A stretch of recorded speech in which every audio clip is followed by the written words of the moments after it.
Welcome, everybody, to Action Theater Presents The Pirates of the Caribbean Dead Man's Chest from 2006, starring Orlando Bloom, Johnny Depp, Keira Knightley, uh, Bill Nighy, Jeffrey Rush, Stellan Skarsgård, Buddy Dolan, once again directed by Gore Verbinski, Jack Dubont, Conte Norton, Noah Harris, Kevin McNeely, Jonathan Price, Mackenzie Cook, Tom Harlan, and Lee Anberg.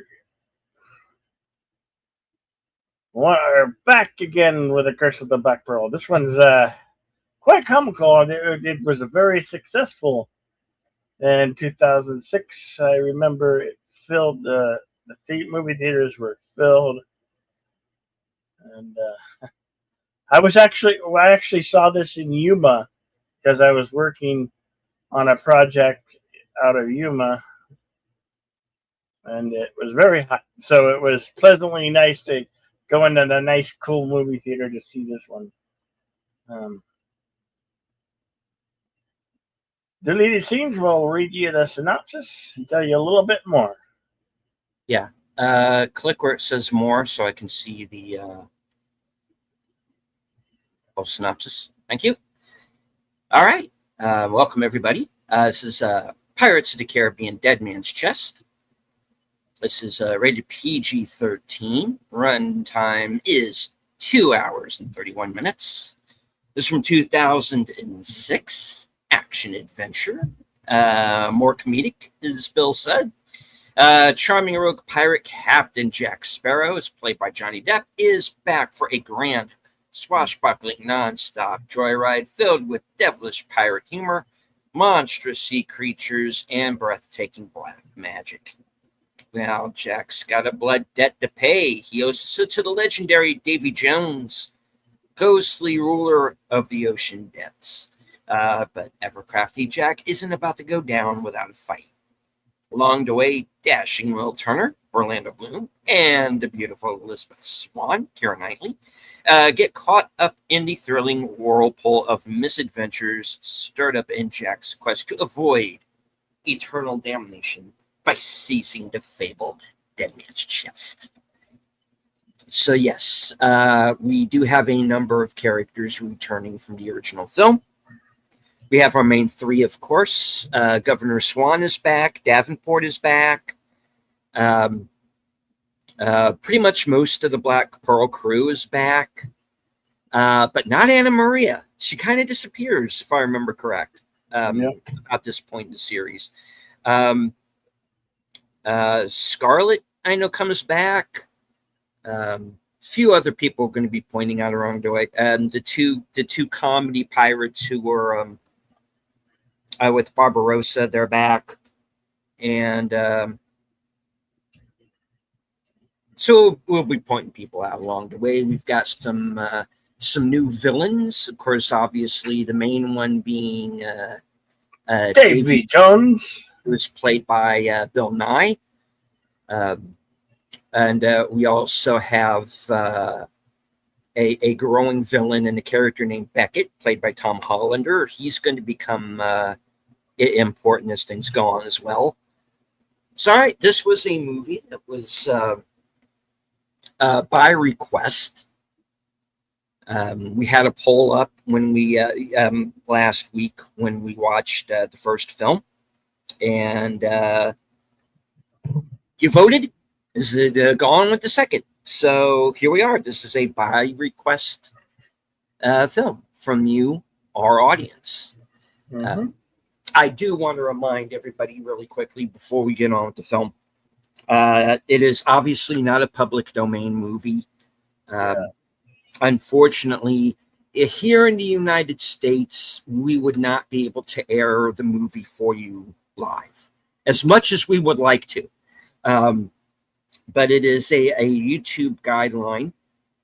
So and hello to Santiago Chavez. Welcome back, sir. And to get around that, you can check out the link that is in the chat. This is the screening room. This should be up on both of our chats, pinned to both chats at the bottom of the chat.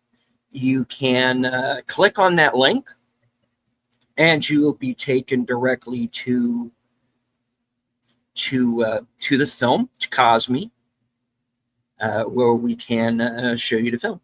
Of course, this movie is available on physical media. We do highly recommend physical media on this channel. That way, it can't be censored and it can't be taken away from you. And as our friend Greg of Fanzine Vid says, start with your favorites and work your way down. So, yeah, the film is available on Fandango at home. So you can also find it that way as well. I don't know if it's on any streamers. Yeah, it's Disney, so it's on Disney Plus. Well, okay. If you should choose to have Disney Plus, we're not saying that you should, and we're not saying that you shouldn't. That's up to you. Well, some of us have it just because we wanted a Hulu subscription. Yeah. Well, you know. The only thing I would... They kind of bundle that stuff together. They do. The only thing I would have... the only reason I would personally have Hulu would be the X-Files movie. But... or I should say the re-edit of the X-Files film. But... I don't know. Paradise was okay where I saw of it. But, you know, is that enough for me to go and get Hulu? No. I do want to say hello to Andrea Black. Hello, Andrea. Friend of both of our channels, Tune the News. Faithful Blue Wrench channel member, the Bird Woman of YouTube. Watch out for her channel. Fluff Chick Productions, Connie Cleary. FKHC 2005, sometimes known as Tim. Don't eat me. Don't eat me. Can your bird say, don't eat me? Mm-hmm. Ready to sail. Ready to sail. We're in the sails. All right. And with that, I say let's get started. And what we are going to do, folks, so that you can sync up with us if you have your own copy, or if you catch this later and you get it off of Fandango, or if you're on Disney, whichever, we will put up a commentary-only banner, which will run through the entirety of the film, so you can sync up with our commentary.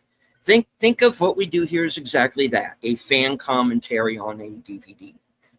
So this one has one of the best ball gags known to cinema. You'll see what I mean. Yes. All right. Without further ado, we're gonna get it going. Okay.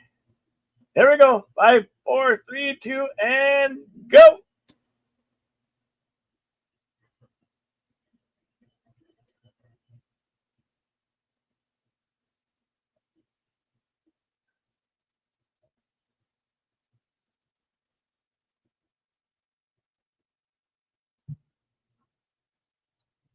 It's a good fun for everybody.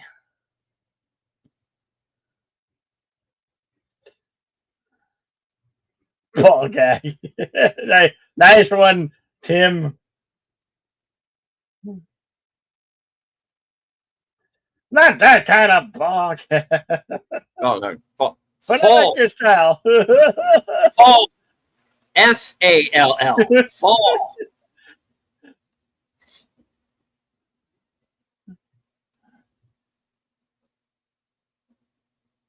Disney logos.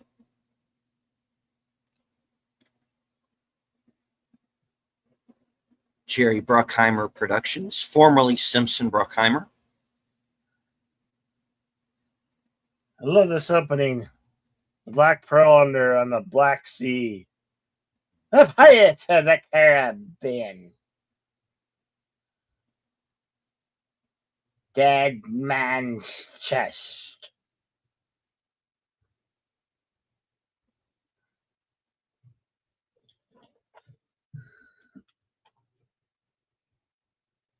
We open up to a raining scene, which should have been a wedding.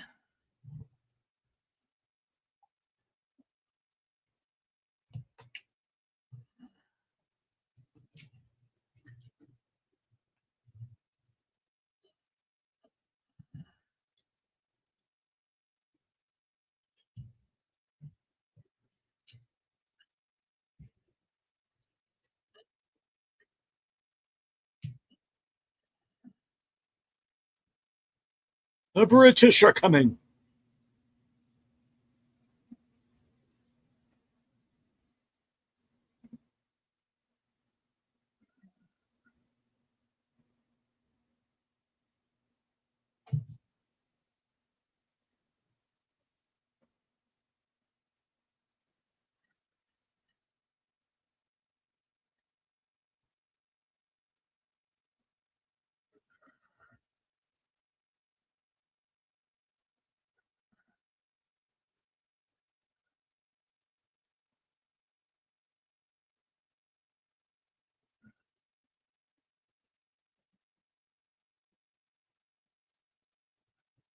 Well, it couldn't get any worse.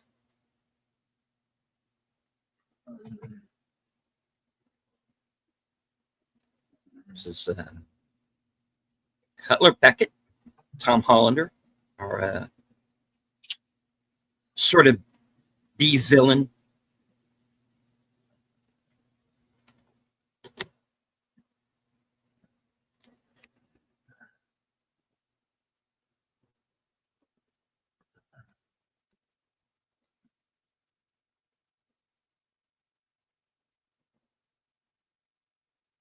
Oh, is it? That's annoying.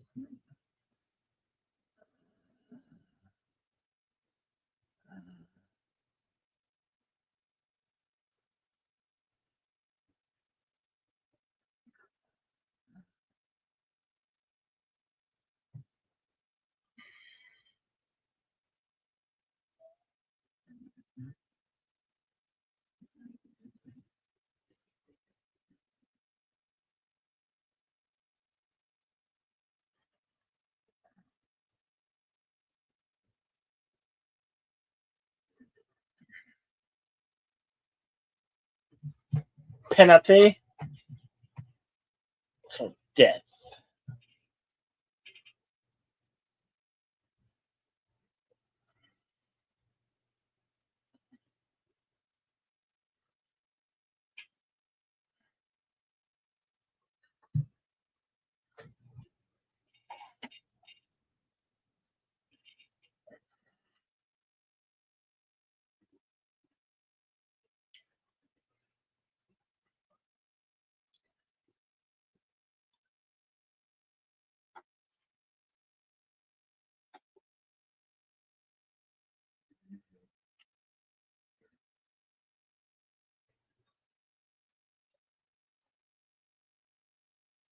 Foreboding bells ring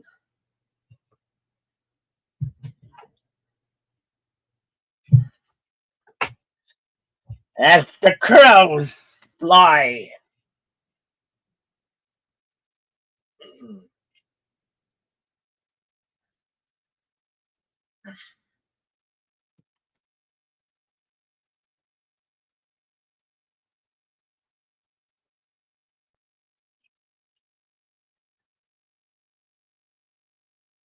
Oh, oh, they got his eye.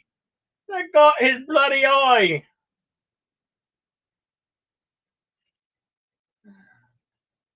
There's some hungry crows, I say.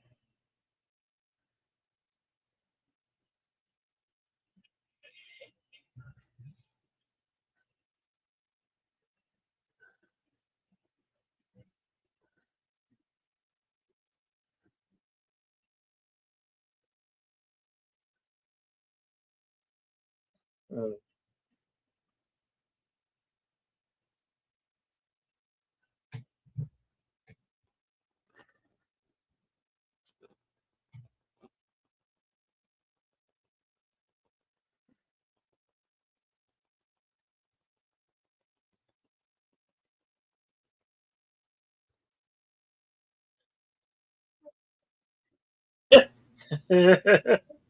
Oh, that's one dead one.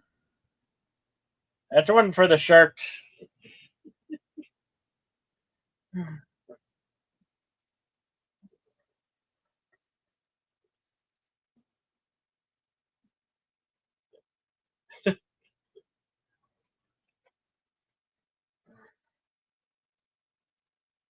Yes. Too bad, oh chum. I'm just gonna use your leg as an oar. Oh.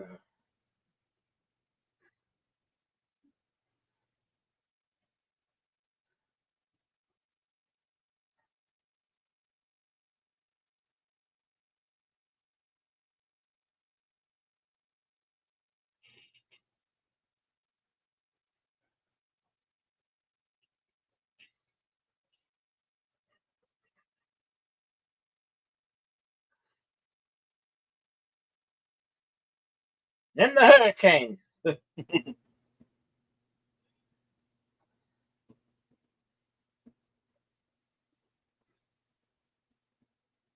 is this, Firefly now?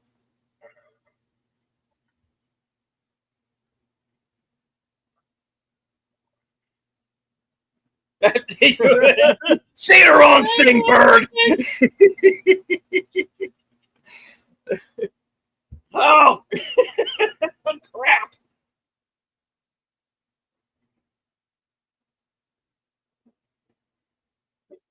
You know, that good.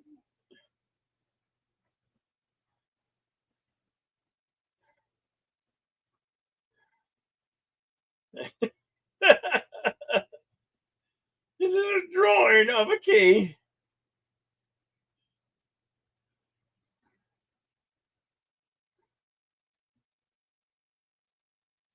Unlock things.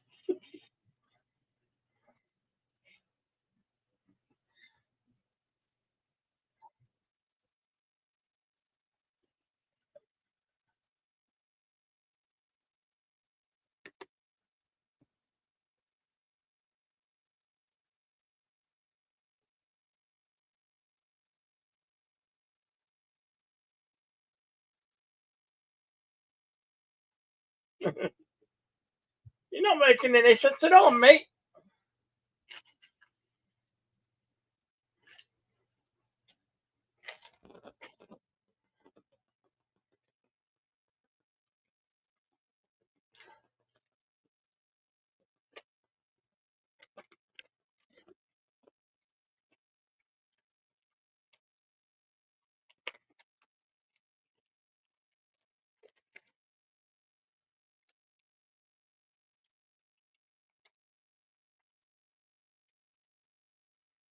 Stranger.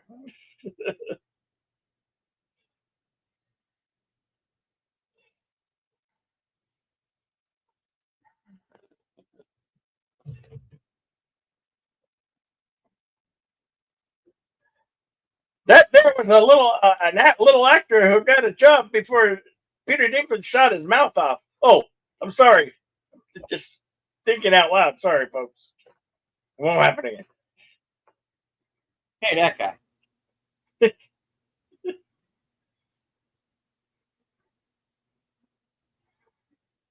Oh, I forgot this guy's name. He was in Gladiator.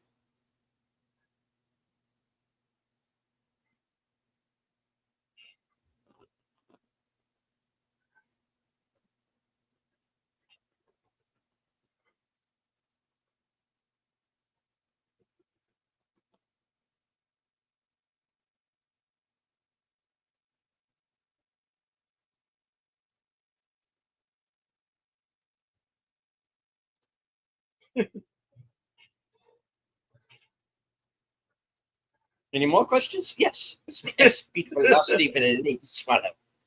I don't know that. Ah!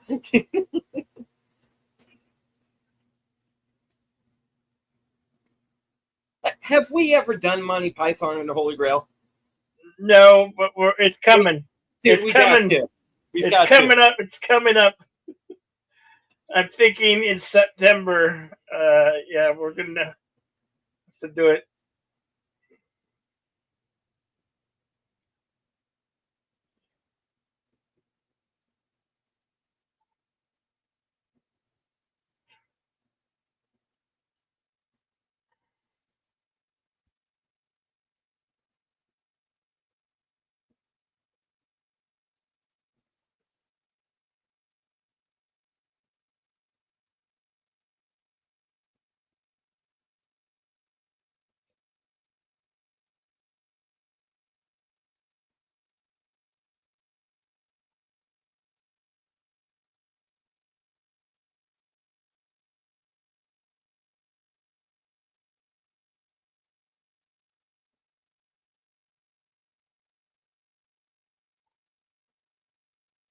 It's broken, dingus.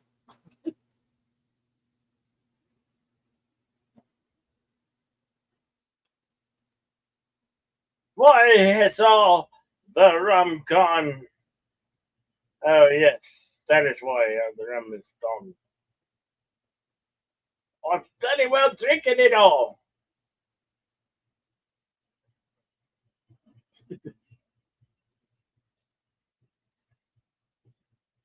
On this tale of rum diaries, Maybe we shouldn't bring up the Rum Diaries. In retrospect, maybe let's not bring that up. okay, but we know we more than one of us was thinking about it. Yeah.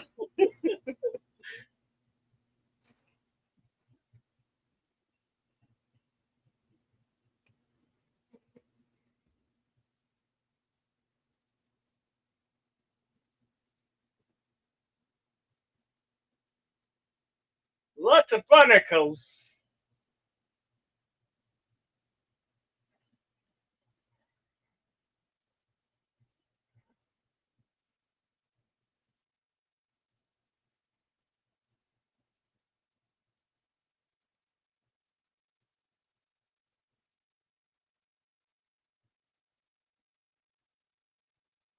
Of course, we get our first look at Bootstrap Bill Turner, Will's dad, who's played here by Stellan Skarsgård.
I'm just gonna eat this hermit crab.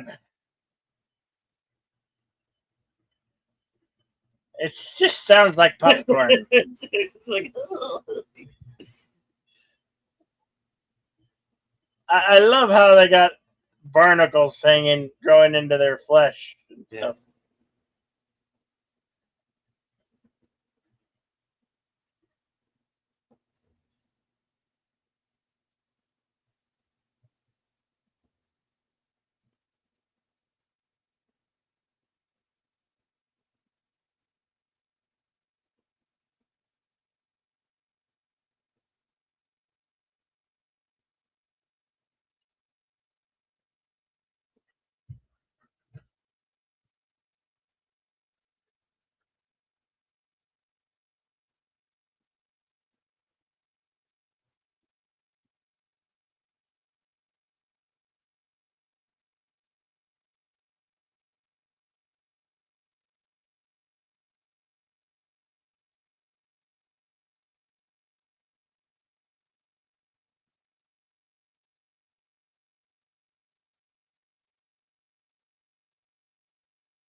Wilson!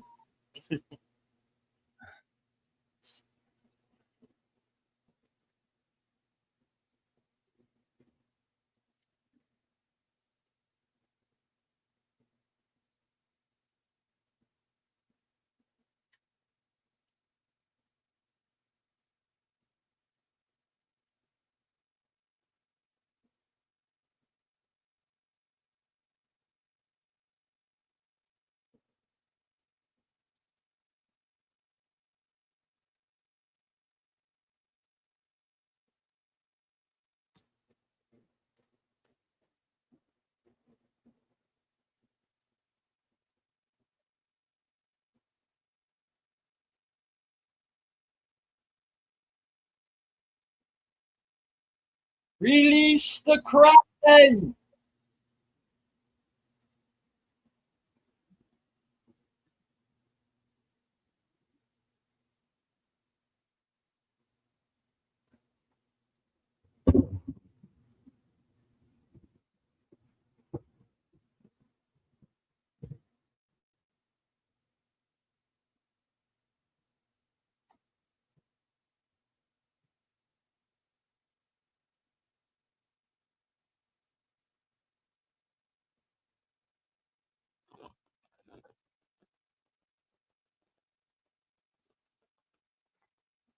Well, I mean, you did date Katy Perry for a number of years, so I do. I am concerned about your judgment.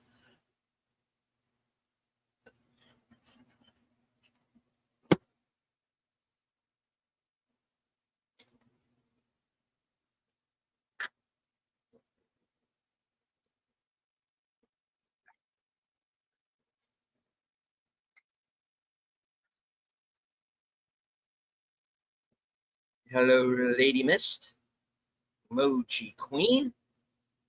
Good to see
Ow!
Heart of Darkness, Jack Sparrow style.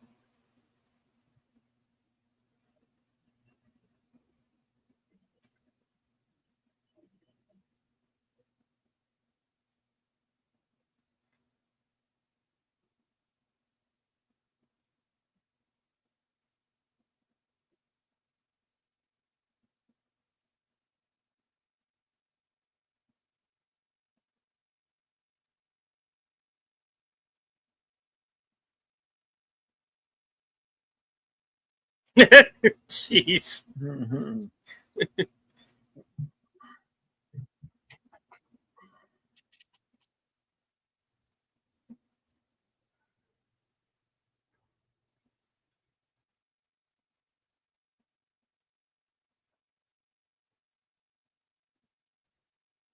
Sabi, more like a licky. More like a licky.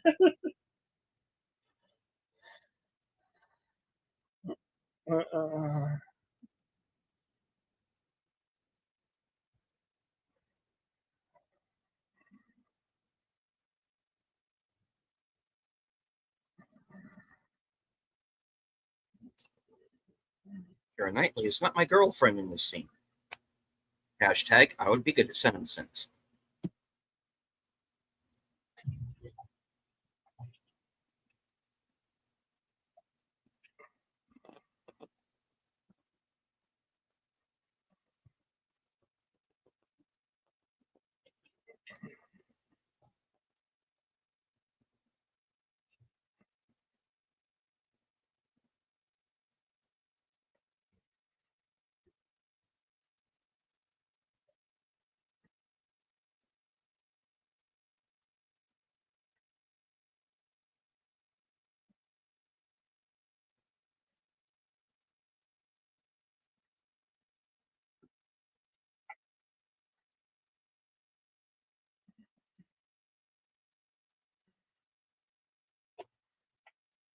Captain.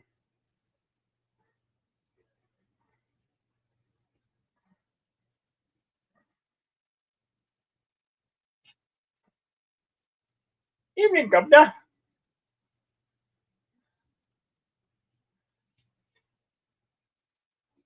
From you.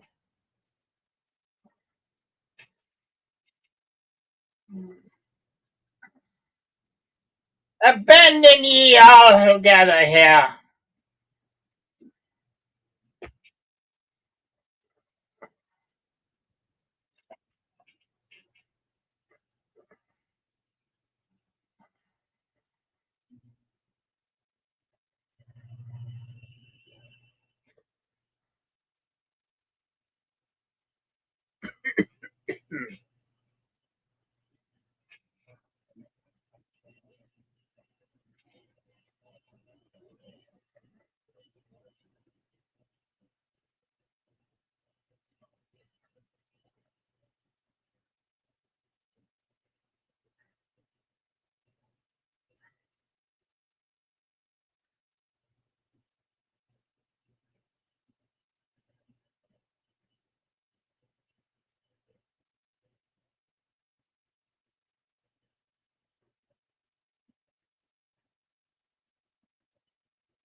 World domination.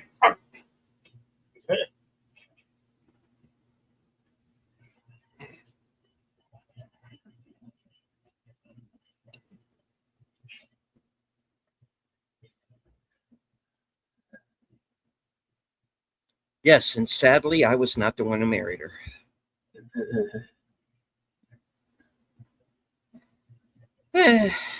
Here's a thought.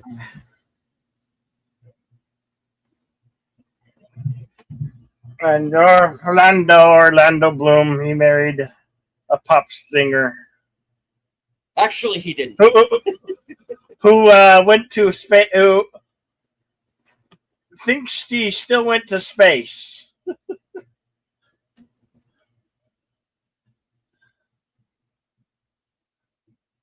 by that other rich, uh, wealthy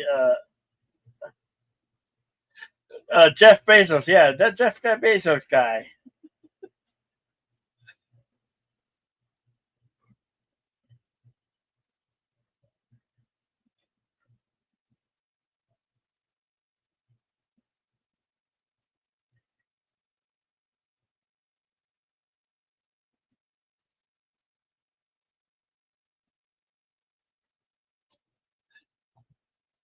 You can try for trying.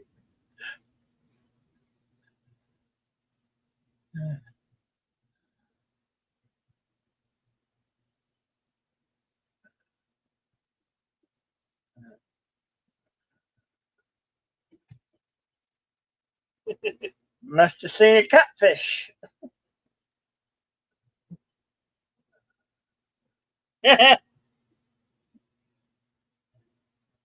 The dog's Yeah, smarter but than it you.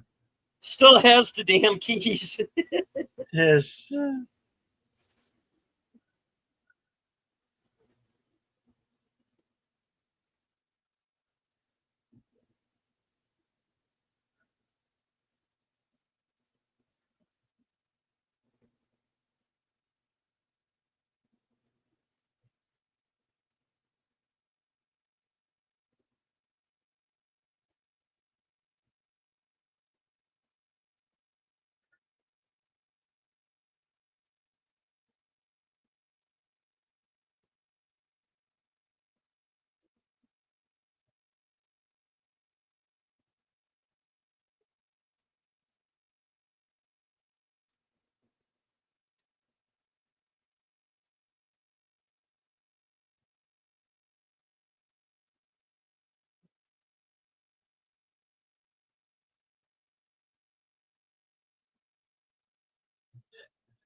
Thank you.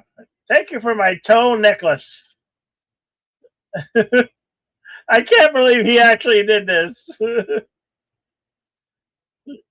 uh, ain't nothing like some corn nuts. Speaking of nuts, here's that ball gag.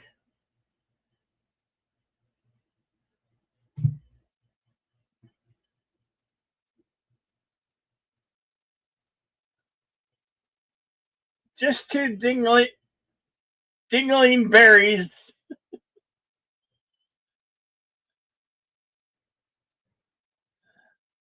Damn it, Cotton! I didn't mean it to be so literal. Literal?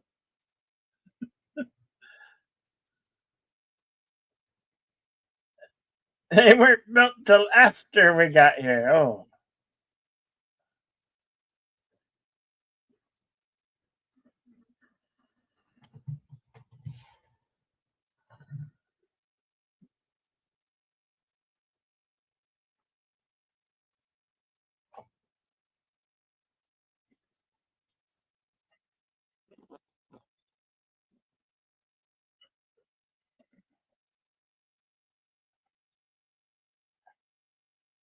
This episode of American Bandstand is weird.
Alpaga.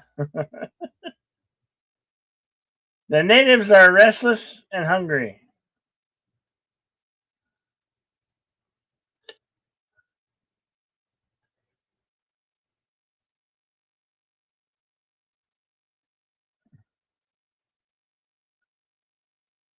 Ah, thank you. We'll put that rope to good use. Ah, yes, yes.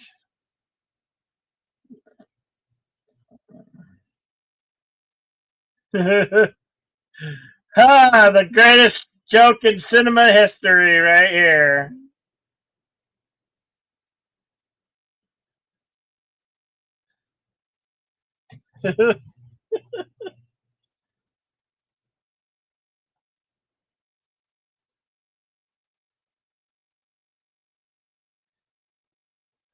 Is this the story of Lance Armstrong?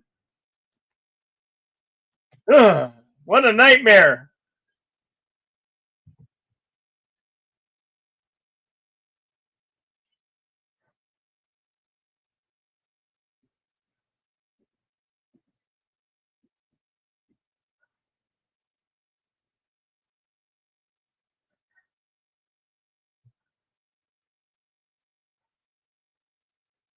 And it's a race. Oh dear.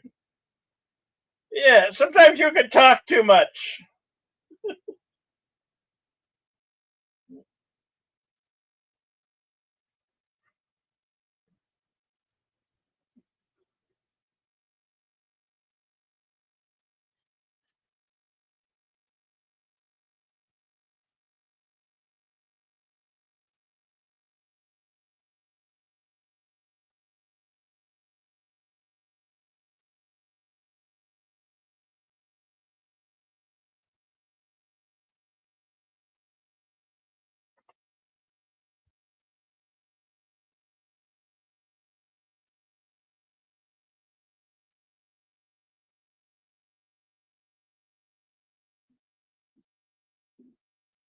Toodles.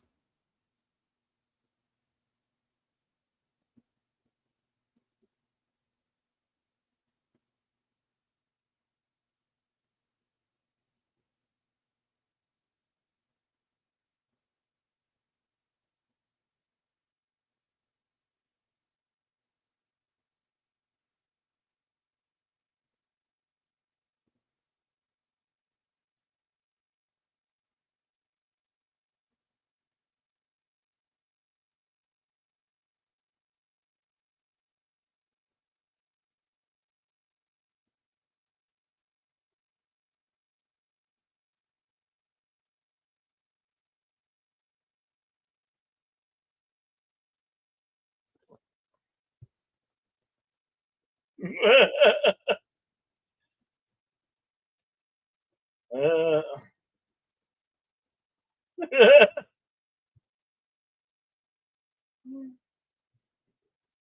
Never fear, we have a ball.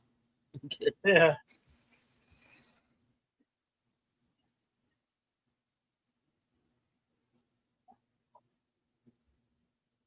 Hey, look, it's a sparrow kebab.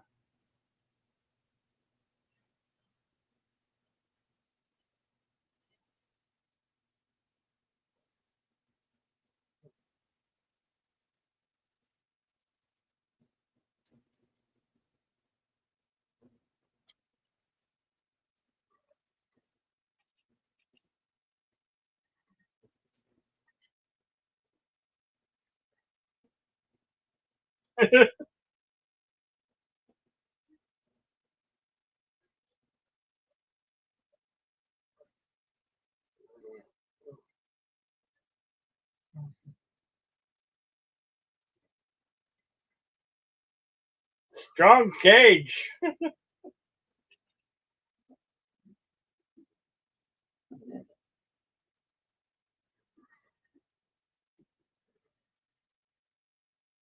This made from the bones of me mateys.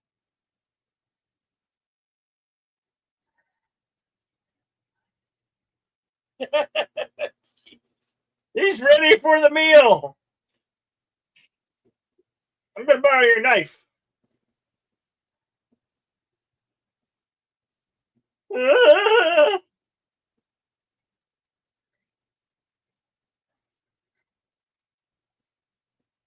I got a lovely bunch of coconuts. I got a lovely bunch of coconuts. Oh, Snapple.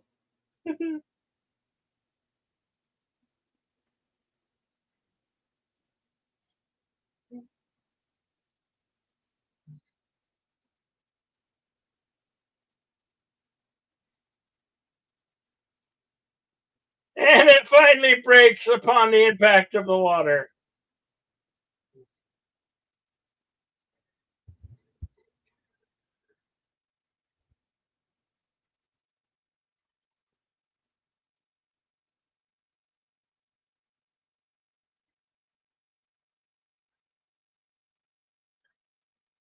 This version of a Skull Island is weird.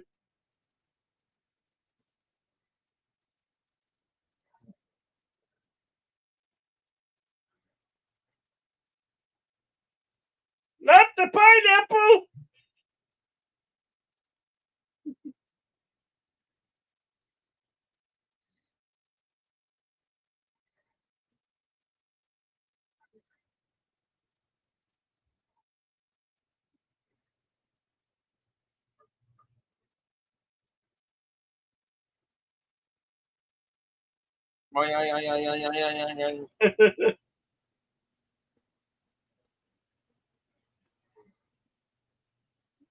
Oh, that counterweight.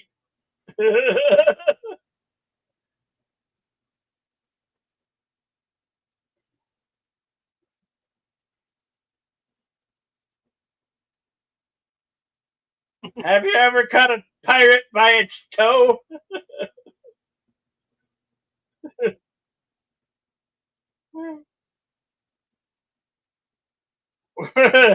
One bridge, two bridges, three bridges,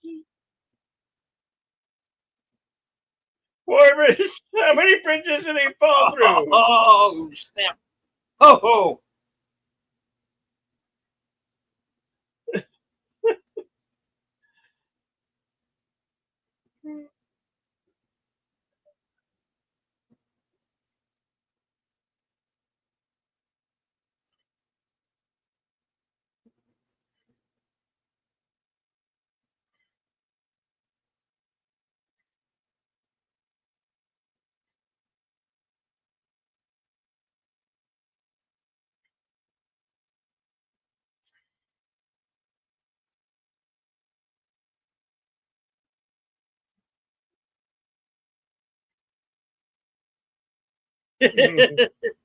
Whoops. Time to Time to go. go. Greg. We can leave Jack. Nobody needs Jack anymore.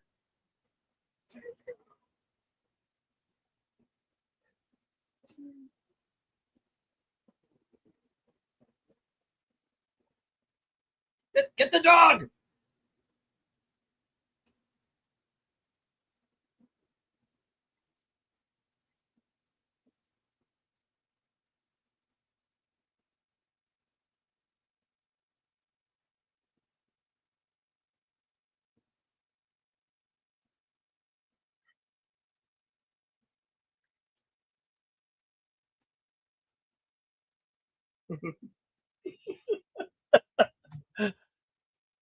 Yeah.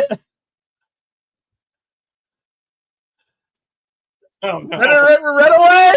Run away! Run away! You're not safe, Poochie.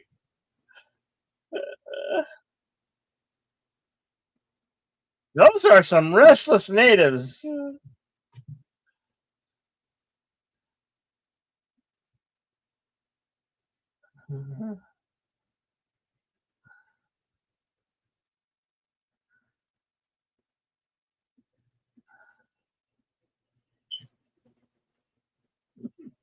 Run away! Run away! Yes.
The guy from the Monkeys? Hey, hey, with the monkeys. Kids.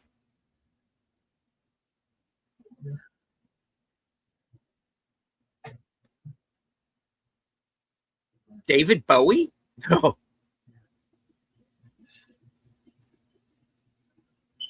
David Bowie's real name was David Jones, you know. That's why he had to switch it because there was already Yeah. the guy from the Monkeys.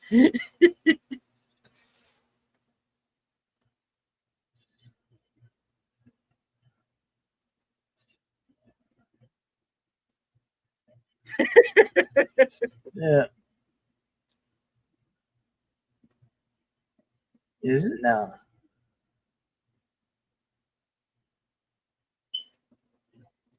Yay?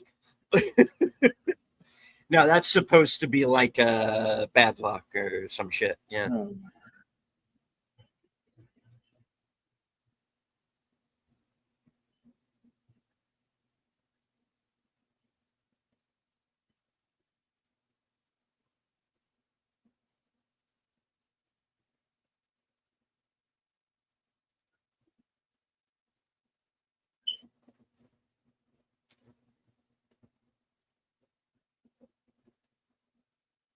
Yeah, he would have been good, Tim. I would have liked to have seen him in this. But we do get, I think, Keith Richards in part three, right? Yeah. Yes. Yeah. Yes. And, The look that inspired Jack Sparrow. yeah. And, uh, David Bowie was supposed to be in Underworld as well, but unfortunately that didn't happen.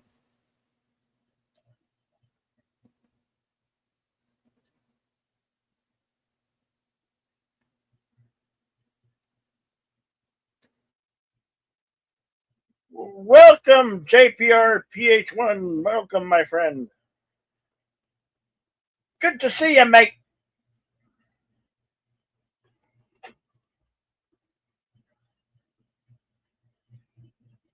Our timestamp is 48 minutes and 46 seconds.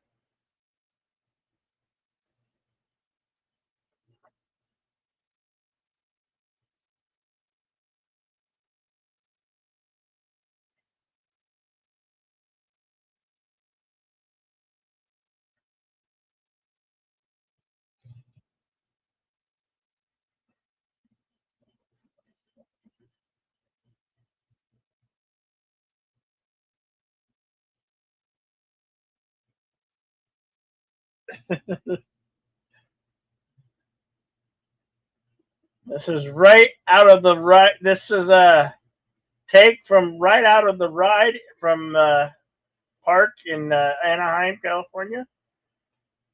This is featured in that ride. They've made some changes, but I don't know what the changes are because I haven't been there in decades.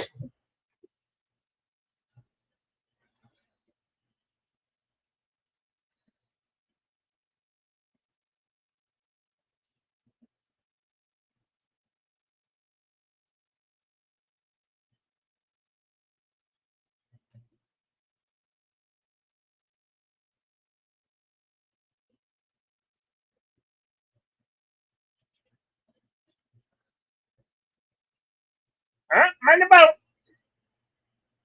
Mind about. Mind about.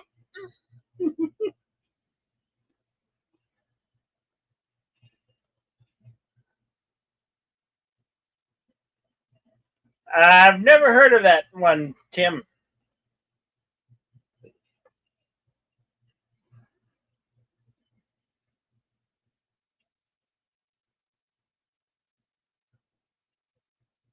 Zeka Badu.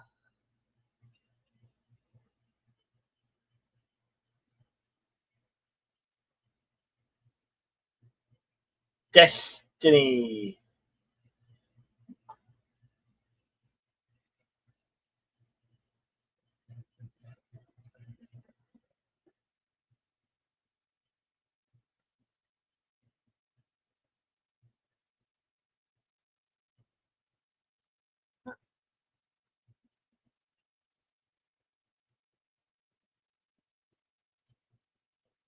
I see.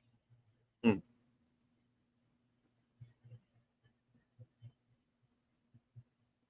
Naomi Harris, of course, from Skyfall, and A monkey that can't be killed. 20 years later, Black Bag. Ah! Mr. Gibbs, you have no idea how long it took us to catch that.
Oh,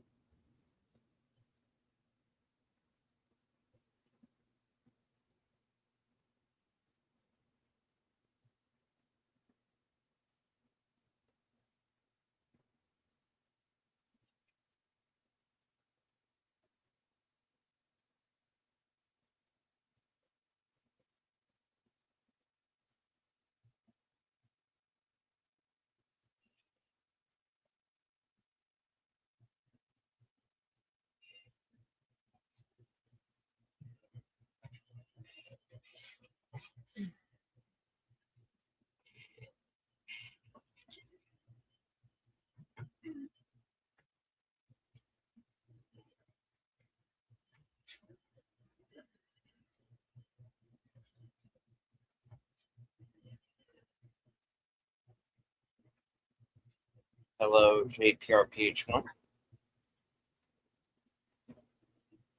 channel member.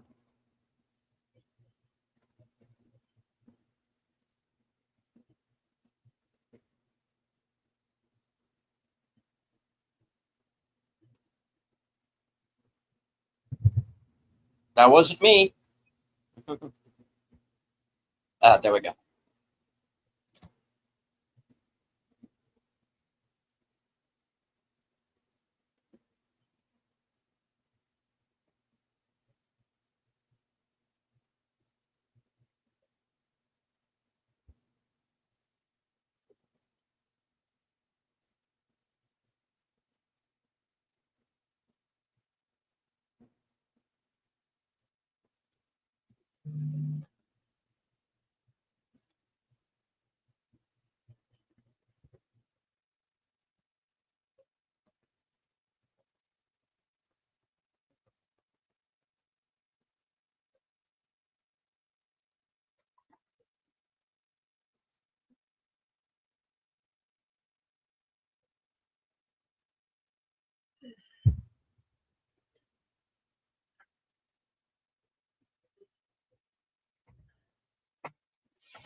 Or condemn it.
Now that's a Flying Dutchman.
Kitty now.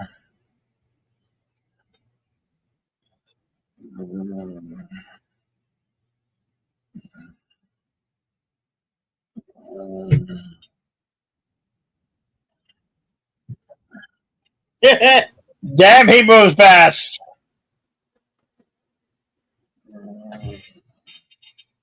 Oh, bugger.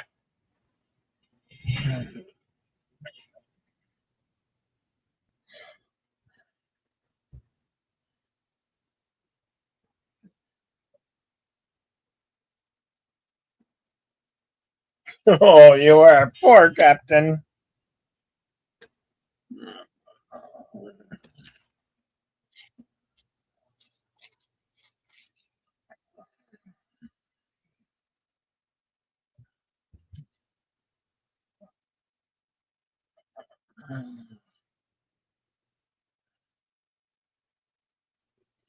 Yeah, the price is he doesn't kill you.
Seppi,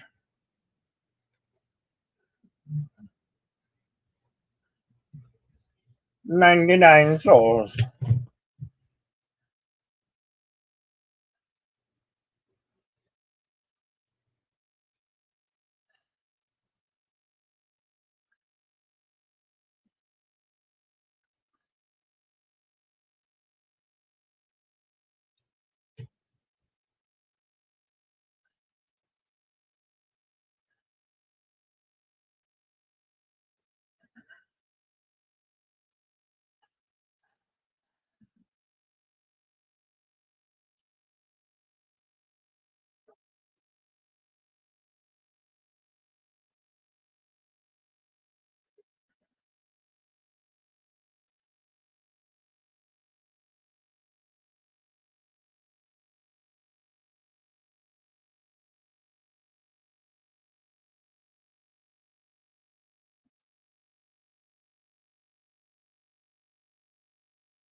Tortuga, a subtle, quiet family place.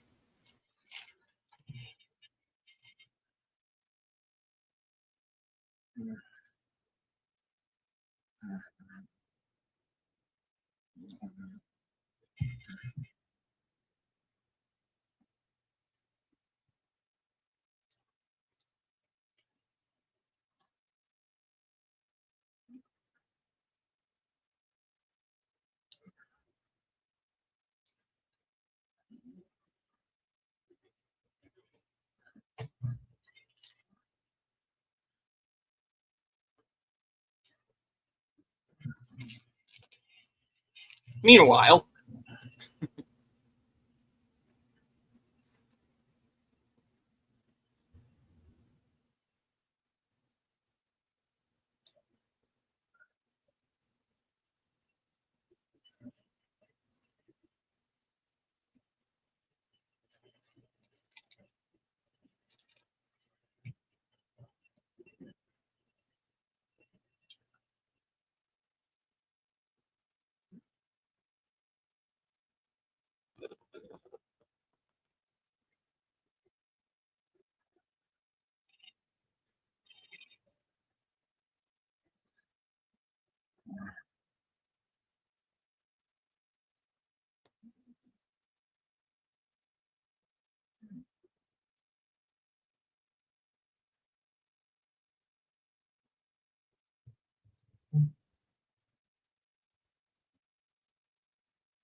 Get out, get out and see the world while you're still young. I love it.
Come.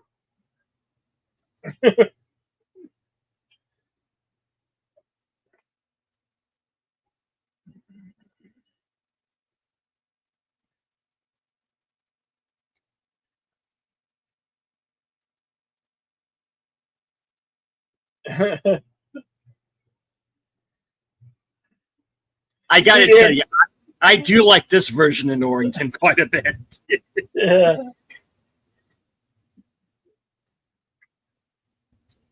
I mean, he was half pirate to begin with, to be Yeah. honest. Yeah. There you go.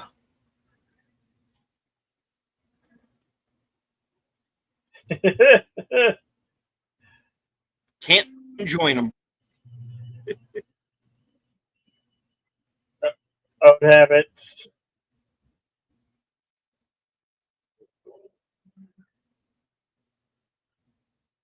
And a fight.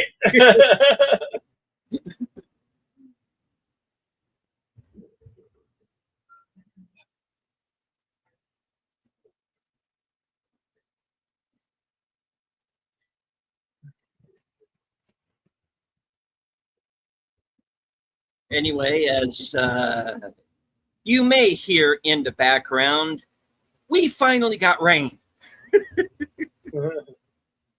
Rain.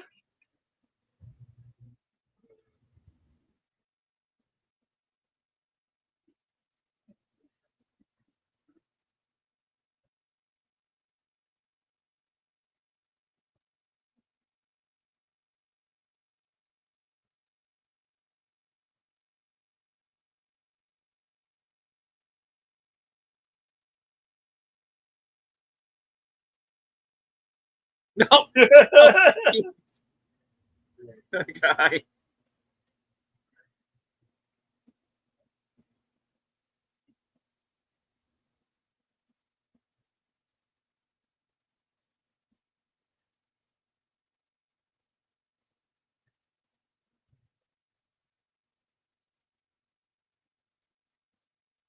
Pong.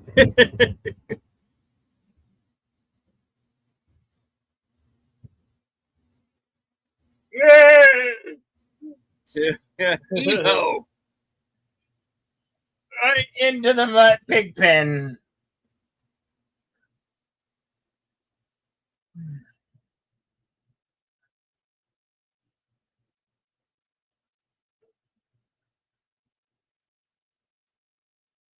There was no rock when I hit rock bottom. There was only mud and pigs.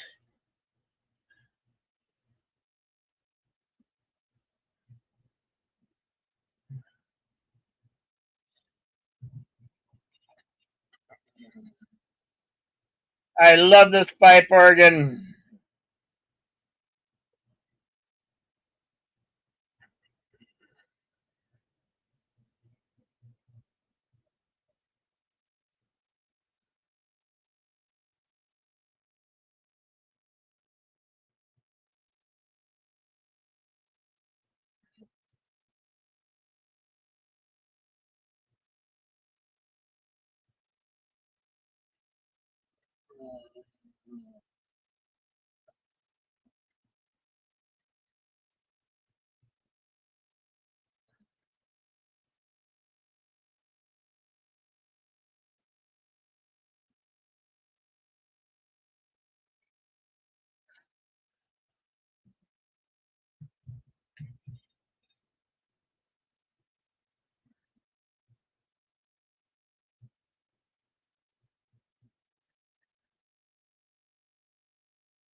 Welcome back.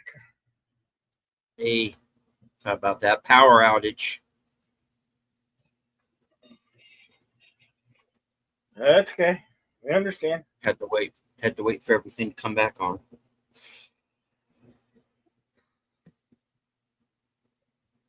Have we gotten to Elizabeth trying to get back on the Black Pearl yet? No, not yet. Okay.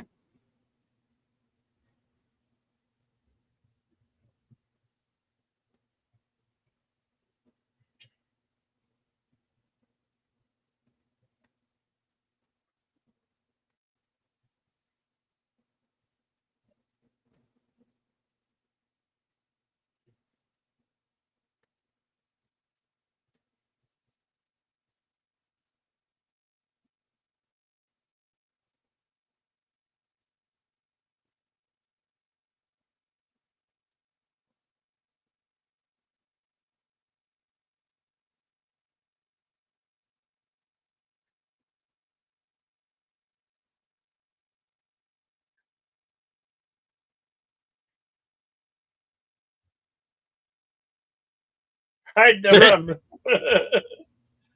Yeah, she likes to burn rum.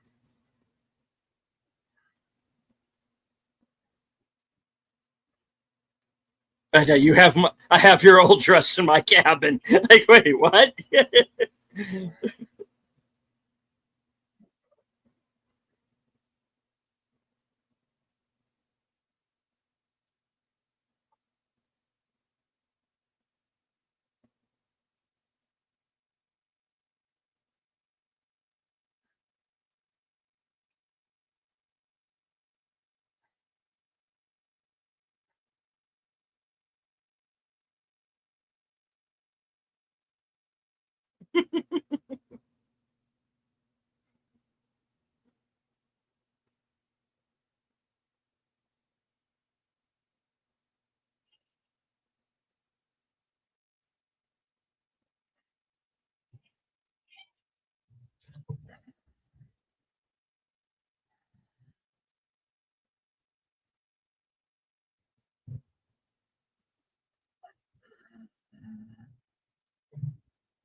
There's something funny about that map. You don't look right.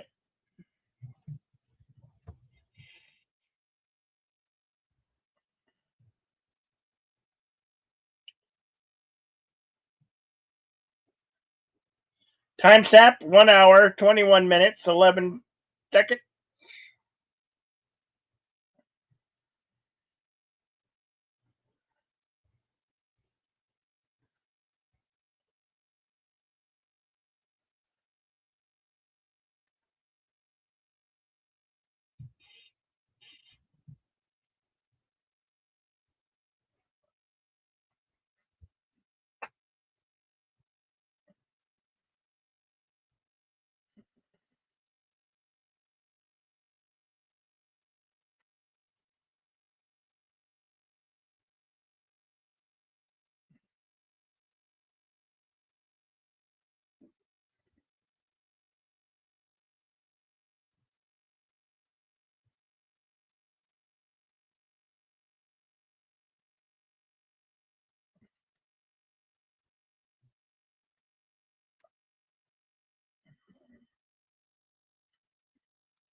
Oh, it's set.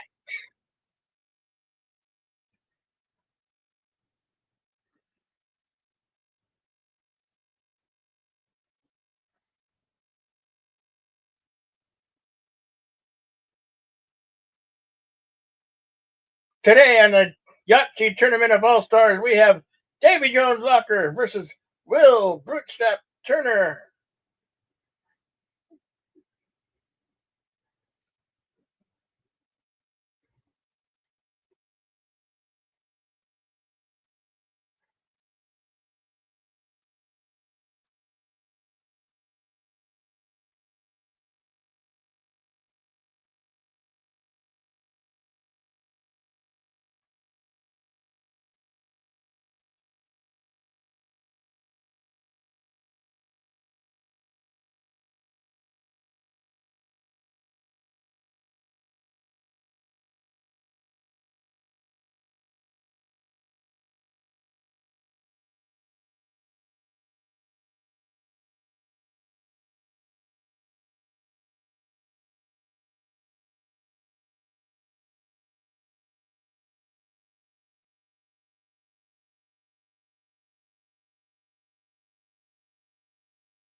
Go on an adventure not unlike the Goonies.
Whoops.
Go.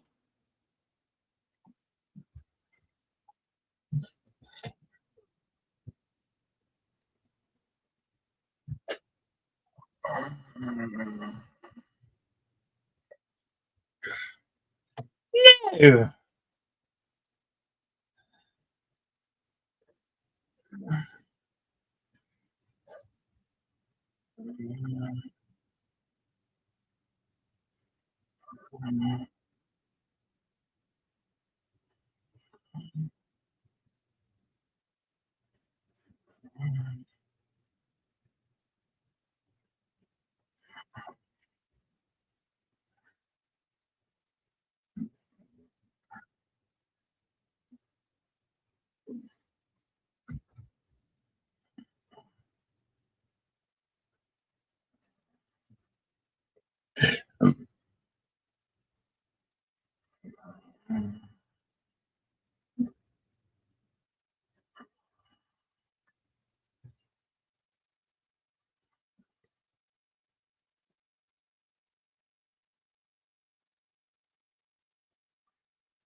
I got a job that.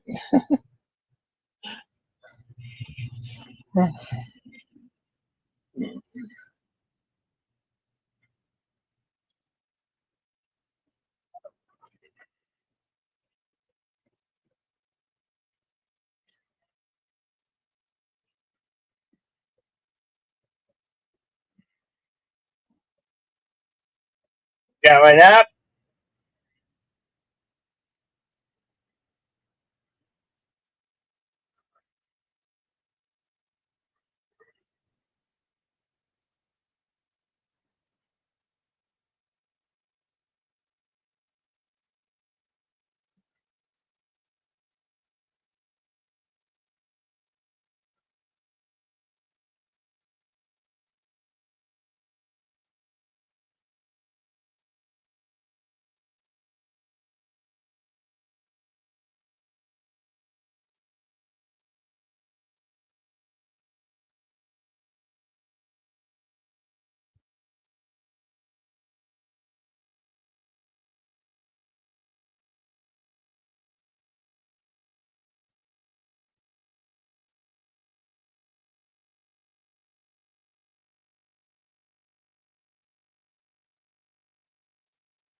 Mm.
Whoops. Yeah, oops.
Boom, boom.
Nope.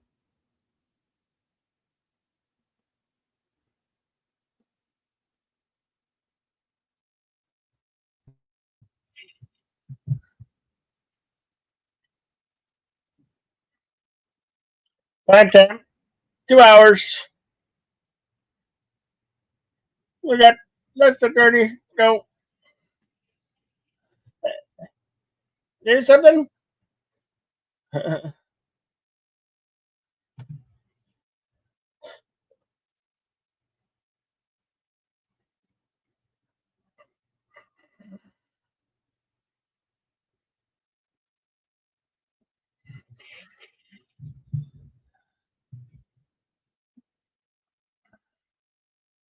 Run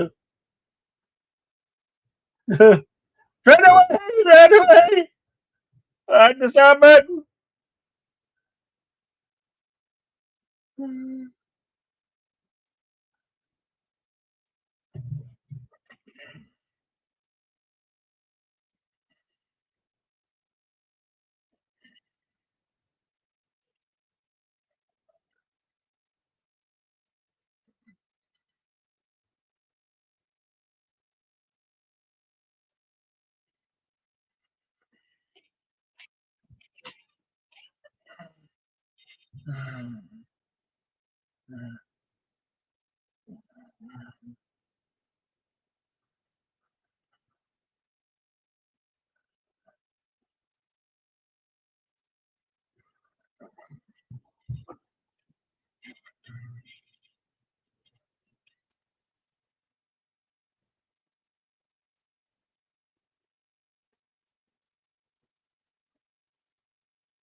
Where's the dum dum?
Load the rum. Like a what? The rum? The rum too.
Nicely done.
pirate.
I like all the ooze since I got all the ooze on him. It slimed him.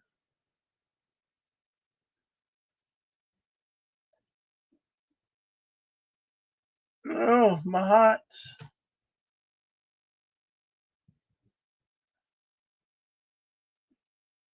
Hey, beastie.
Yeah, he could best the devil.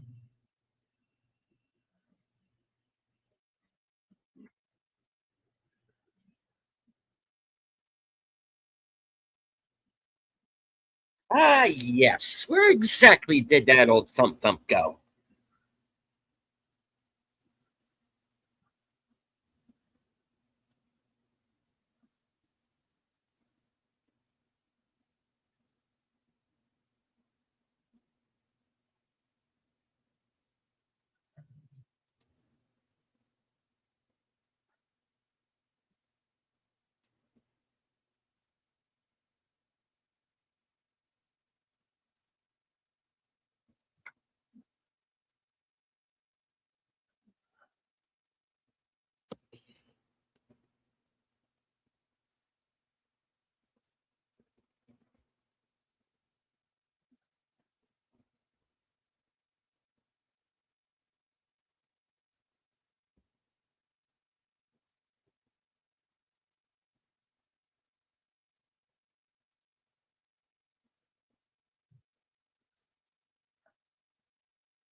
Oh, The hot Davy Jones.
oh.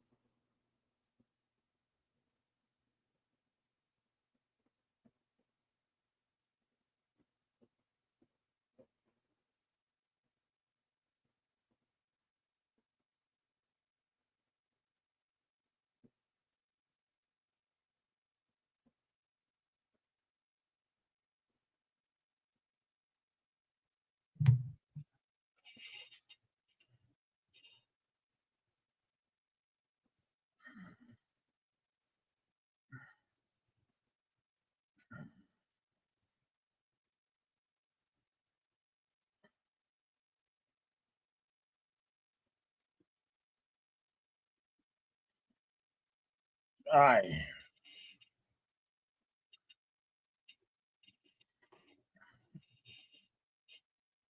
Well, we've managed to get just about everybody else killed, so why not us?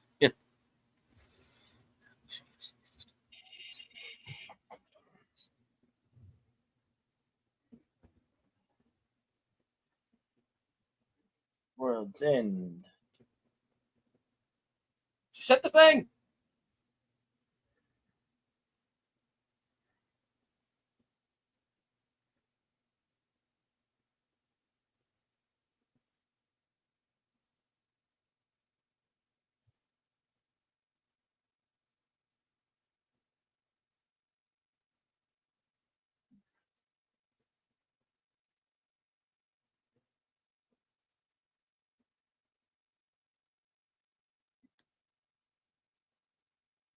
Hey, he's back. Barbosa's back. Will be concluded next week with on the world's at the world Pirates of the Caribbean at the world's end. We'll come back next week to conclude it. Would you like to consult the scrolls?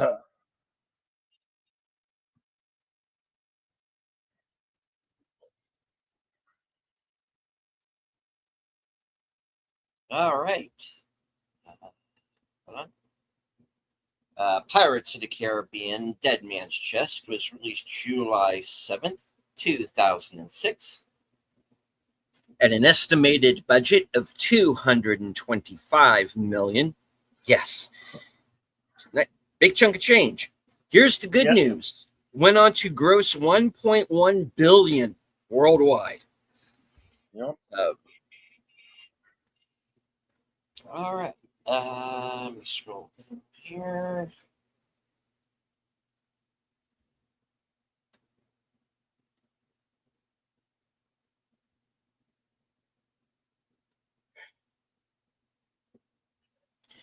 Was nominated for 4 Academy Awards: art direction, sound mixing, sound editing, and winning for visual effects.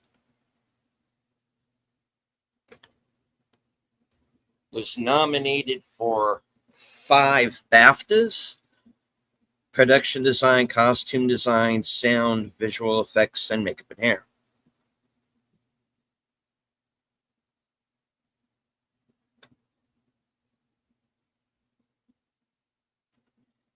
In all, 46 wins, 54 nominations total.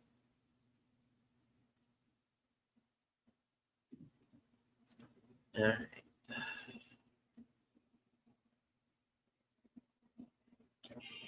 No worries, mate. We're gonna conclude the trilogy next week at World's End. Hope you can make that one.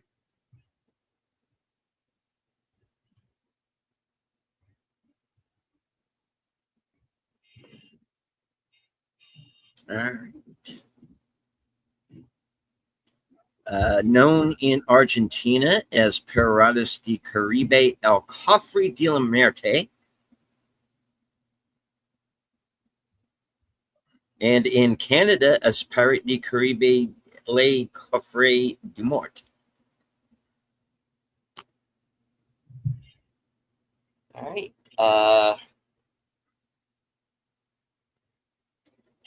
Production announced on September 1st, 2003. Pre-production originally intended to start May 26, 2004, with a fall start. Pre-production November 11th, 2004, with filming starting in February 2005.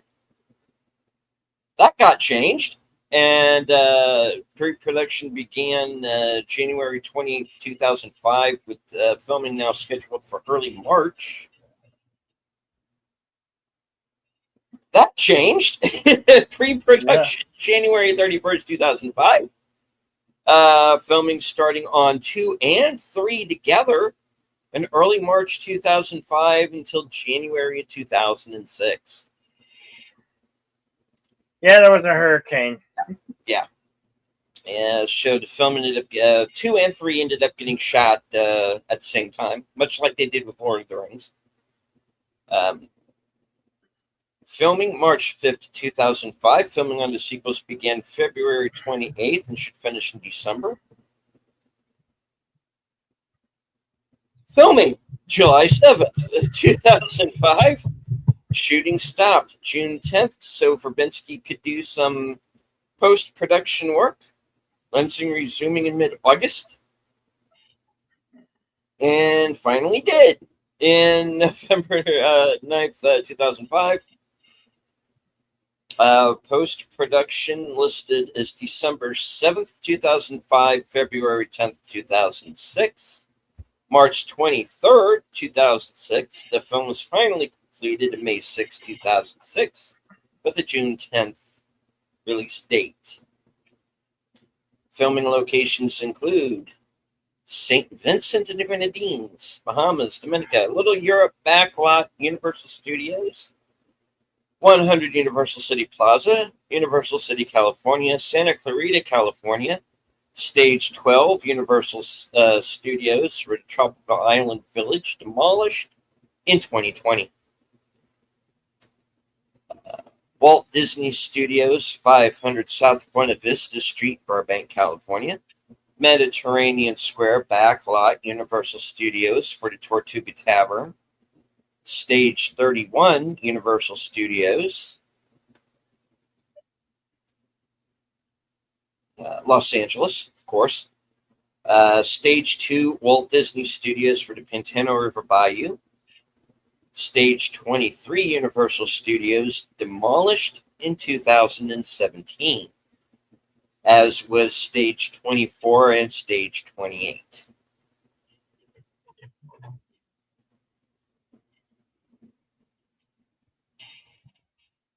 Filming dates February 28th, 2005, September 18th, 2005. On to the trivia at around 2 hours. The scene where Jack calls Davy Jones fish face and sings to them, "I Got a Jar of Dirt," was unscripted and improvised by Johnny Depp. Most of the reactions of the rest of the characters are real. Gore Verbinski initially rejected casting director Denise Sharman's suggestion to cast Naomi Harris as Tia Dalma, saying she was too young for the role. Shamian said that insisted he give her a screen test. Finally, Harris's mother came with her to the audition, also serving as her dialect coach, since Dalma speaks in partial Jamaican accent. Verbinski originally wanted Davy Jones to be Dutch, as he is the captain of the Dutchman. Bill Nye, however, responded, "I don't do Dutch, so I decided on Scottish." Johnny Depp's frequent collaborator Tim Burton contributed some of the conceptual design. Several of the crew members aboard the Flying Dutchman. The dice game that Will Turner plays with Davy Jones is called Liar's Dice, a gambling game where each player has to make consecutively higher bids based on how many of each die they claim are on the table. 2 3s, 4 5s, etc. Until a player is called a liar, in which case all the dice are shown and it's seen if the bid is correct. Normally, a player loses only a die when caught in a lie and is not out of the game until he has lost all of his dice. The majority of the Curse of the Black Pearl set was destroyed in a hurricane and had to be rebuilt for Dead Man's Chest and At World's End. A popular pirate punishment was marooning. The pirate who was being punished was put on an island and left sometimes for a few days, sometimes permanently. The Dead Man's Chest is a small rocky island, so called because rocks reminded pirates of a rib cage. It has no water or shade and is so low that waves frequently wash over it. To be marooned on the chest was to be given a death sentence under the broiling Caribbean sun. The Kraken was difficult to animate as it had no real-life reference until animation director Hal T. Hickel instructed the crew to watch King Kong vs. Godzilla, 1963, which had a real octopus crawling over miniatures. Deleted footage of Tortuga from Curse of the Black Pearl was added to the final cut of this movie. The crew had 4 tall ships at their disposal to populate the backgrounds, which were painted differently on each side for economy. The film was shot back-to-back with At World's End. While the script was being written, Keira Knightley suggested a scene between Jack and Elizabeth where Jack is handcuffed to the ship. Mackenzie Crook had to wear 2 contact lenses on top of one another, ouch, to portray his character's wooden eye. He said, "It's uncomfortable but not painful, and it helps the character, because without it, I'm just any other pirate." To portray Jones on set, Bill Nye wore a motion-captured tracksuit and tracking dots on his face, which meant the animators at ILM did not have to reshoot the scene in the studio without him, or on a motion capture stage. Several actors later admitted it was often difficult to act against Nye wearing the suit, dots on his face, and not burst into laughter. The Flying Dutchman is based on 17th century designs of Dutch and Swedish warships, particularly the Vasa, a Swedish vessel that sank at Stockholm Harbor on her maiden voyage in 1628. Refloated and salvaged in 1961, she became a museum ship and provided inspiration for the filmmakers. Gore Verbinski wanted to keep the Flying Dutchman crew realistic. The character with a turtle shell, and the animators watched various David Attenborough documentaries to study the movement of sea anemones and mussels. For the production of this film, as well as the next installments of the Pirates of the Caribbean franchise, 2 ships were actually built, the Black Pearl and the Flying Dutchman. The gigantic wheel upon which the sword fight between Sparrow, Turner, and Norrington takes place weighed 1,800 pounds and stood 18 feet tall. All of Davy Jones's crew were actors. They all wore dark gray motion capture suits, and before they could be filmed, they had to be scanned in order for the computer to place the crew images over the top. Bill Nye wore makeup around his eyes and mouth in case computer rendering failed to look realistic during extreme close-ups. Fortunately, this was never needed. Verbinski preferred to use practical props for the giant wheel and bone cage sequences, feeling long close-up shots would further suspend the audience's disbelief. Stellan Skarsgård's makeup took 4 hours to apply. The texture of Davy Jones's skin was made by scanning a dirty coffee cup and applying it to the screen using Photoshop-type software. Sets from the previous film were reused, having survived 3 hurricanes, although the main pier had to be rebuilt as it had collapsed. At around 23 minutes, the line delivered by Will Turner, "I can do this all day," was improvised by Orlando Bloom. During filming, the cast and crew had to be evacuated to Los Angeles because of Hurricane Wilma. The film is banned in China for its depiction of cannibalism, an integral part to the movie storyline. Davy Jones's tentacles are mostly a simulation, though at times they were hand animated as they act as limbs for the character. One of Davy Jones's crew has his stomach sliced open by Will Turner. Later on in the film, he's seen standing behind Turner, having sewn himself up with fishing line, including the hook. For the film's release, the Walt Disney Company redesigned the Pirates of the Caribbean rides in Walt Disney World and Disneyland to feature Captain Jack Barbossa and an appearance by the film's supernatural character Davy Jones as part of the attraction, and premiered on the same day as the film.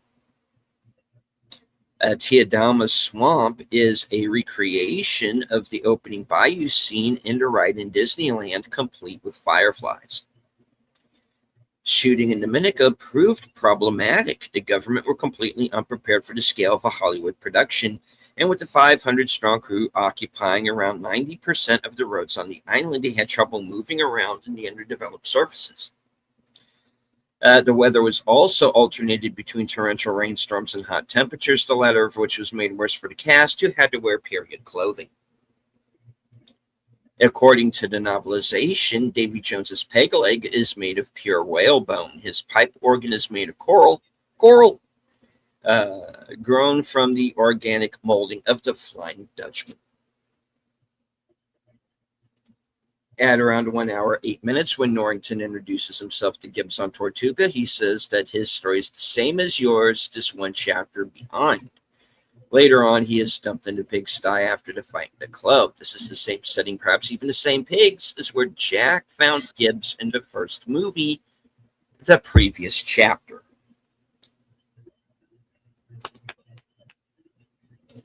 Beckett's letters of marque are signed by George R., which is the signature of King George I of England, which places the movie in the early mid-1700s, since King George I reigned from 1714 to 1727.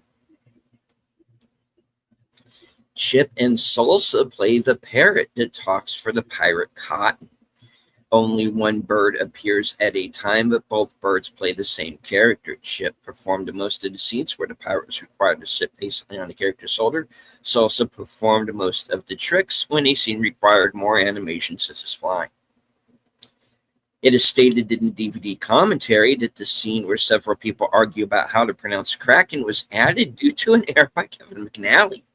The word is pronounced Kraken, but when McNally first said the creature's name, he pronounced it Kraken. And as caught on with the rest of the cast, he was added to show how the creature's name is actually pronounced. I still say Kraken. I don't care. At 1 hour 7, when Mr. Gibbs is enlisting new recruits at the tavern, a bunch of men are pulling a man out of a well. He slowly spits out water. This is a recreation of a scene from the Pirates of the Caribbean ride at Walt Disney theme parks. In most shots of Cannibal Island, the background scenery has been digitally altered. Some overview shots are completely computer generated. At around 1 hour 10 minutes, the music played during the pub brawl in Tortuga was not composed for the movie. It is a traditional piece called Fisher's Hornpipe. Keira Knightley had to wear hair extensions because she had cut her hair short for her role in Domino, 2005. The hierarchy among the Flying Dutchman crew is reflected by how mutated they were. Newcomers have low-level infections, which resemble rosacea, while veterans have full-blown undersea creature attributes. This is the first film to feature Disney's new logo, a computer-generated model of the Magic Kingdom, replacing the blue and white silhouette. It was used for every Disney release until 2022.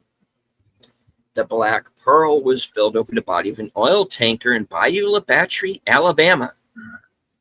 Yes, that Bayou. Yeah, Bayou Bretty. Lieutenant Dan.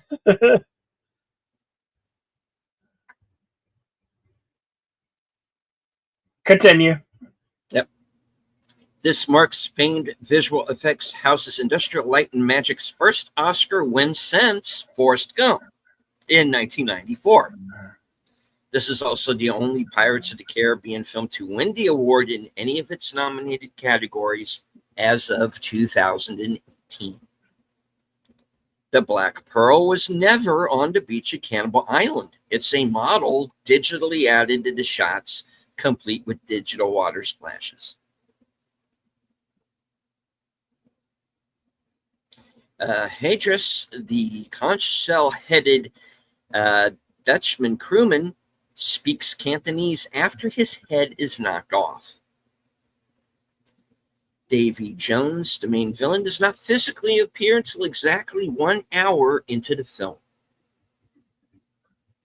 The Mythbusters in 2003 attempted to recreate the swinging and hanging cage segment, but were unable to cause the cage to swing far enough to reach the canyon wall. They concluded that it was good cinema, but impossible in real life. Denied. Not plausible. Not plausible. At around 1 hour 7 minutes, when the word Tortuga is set on fire on the deck, it is written in the trademark Disney font. The bone cages on Cannibal Island are made of styrofoam or steel, depending on the scene. Planning began June 2004, and production was much larger than Curse of the Black Pearl. By November, the script was still unfinished, as the writers didn't want Verbinski and Bruckheimer to compromise what they had written. So Verbinski worked with James Ward Burkett to storyboard major sequences without need of a script, while Elliott and Rossier wrote a preparatory script for the crew to use before they finished the script they were happy with. By January of 2005, with rising costs and no script, Disney threatened to cancel the film, but changed their minds. The writer would accompany the crew on location, feeling the lateness of their rewrites would improve the spontaneity of the cast's performances.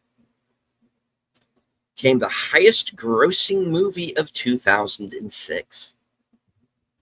The character of Anna Maria was supposed to return, but Zoe Saldana declined the opportunity, as she had, in her words, such a horrific experience making the first film, she seriously considered quitting the profession. Look, she's barely in that first movie, so I don't know what the hell happened. Yeah. I don't know. This woman does nothing but fucking complain, guys. I'm sorry. But, you know. She went on to do the Star Trek. Star Trek. That one, yeah. Guardians and yeah. Dare we say Amelia Perez. But the less about that, the better. Uh, Mock is played by Dermot Keeney. The first mate on The Flying Dutchman is Celtic for Hammer regarding his hammerhead-like appearance. The dog with the keys is never given a proper name. The script just refers to him as the prison dog. Stellan And Skarsgård.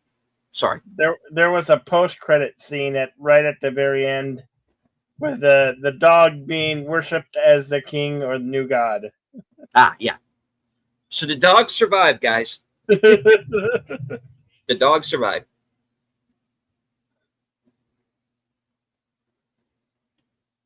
Okay. Stellan Skarsgård's character was the only member of the Flying Dutchman who was wearing makeup.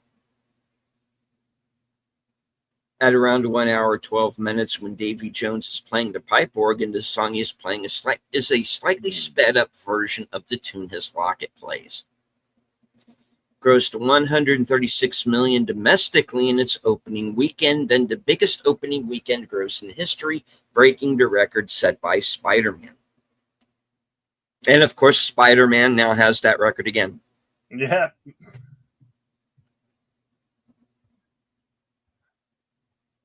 The scene where Jack Sparrow calls Dave, he joins, "Oh, fish face." He also calls him scungili. Scungili is an unpopular meal that consists of a sea snail or con sliced and served in many varieties. At around 49 minutes, the shack by the river, as the crew goes to see Tiadama, is identical to the shack on the far side of the river across from the boarding dock of the Magic Kingdom's Jungle Cruise ride in Orlando, Florida. Jack the Monkey was played by two monkeys, Chiquita and Pablo, who replaced the two monkeys from the first film. Tara and Levi played the part of Jack the Monkey in the first film. In around 47 minutes, when the sailors fight over the dress on the ship, on which Elizabeth has stowed away, they talk about the ghost of a woman who was widowed before her wedding. This is a similar plot point to the Disney ride The Haunted Mansion at Walt Disney World. The Kraken was the last of its kind, according to Greek myth. Throughout the movie, many references are made to the original film. These include the following. Cutler Beckett is corrected by Elizabeth and Will when he fails to refer to Jack Sparrow as Captain. Jack insists on being called Captain Jack Sparrow in the first movie. Governor Swan breaks off an arm of a candlestick inside the dungeon. The same happened to Will in the governor's house in the first movie. Governor Swan asks where the dog with the keys is. The dog is still holding the keys in the rowboat. Jack asks, why is the rum always gone? He asked Elizabeth the same twice in the first movie. Will gets slapped by a lady in Tortuga. Jack's being slapped by ladies he once mistreated was a running joke in the first film. Jack says hi to rum when Elizabeth arrives. Elizabeth burned his rum in the first movie. Jack again emphasizes the usefulness of having leverage, which he did several times in the first film. Pinto once again greets Elizabeth Swan with the words, "Hello, Poppet." A running gag plays on the fact that Jack the Monkey is immortal. He stole one of the Cortez coins in post-credit scene at the end of the first film. How Barbossa returns, I suppose, will be explained in part 3, which I have not seen. I've only seen the first 2, guys. So next week will be a first watch for me. The Pirates of the Caribbean franchise is the 12th highest grossing franchise ever. I think that might have changed since then, but it's because I saw a video on highest grossing franchises earlier today. So over on Film Threat, check that out. The novelization goes into more detail about Norrington's fall from grace. Apparently, he never forgave himself for allowing Jack to escape and subsequently left Port Royal in disgrace. As a Kraken grabs a sailor, the man is heard shouting, "Shoot me!" In the next scene, Gibbs can briefly be seen putting the man out of his misery.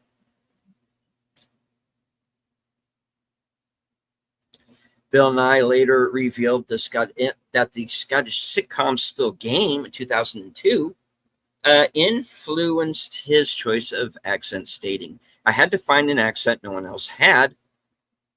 Although Alex Norton is Scottish, mine was slightly different. We wanted something that was distinctive and authoritative. I have seen Still Game. I am a fan. I am the sort of extremity of the accent was inspired in that area. Tortuga is Spanish for turtle. In Hispaniola, modern day Haiti, there is an island north of the country called Rio de la Tortue, which translates to Turtle Island. Since Haiti is in the Caribbean, it's a possibility that island is indeed Tortuga.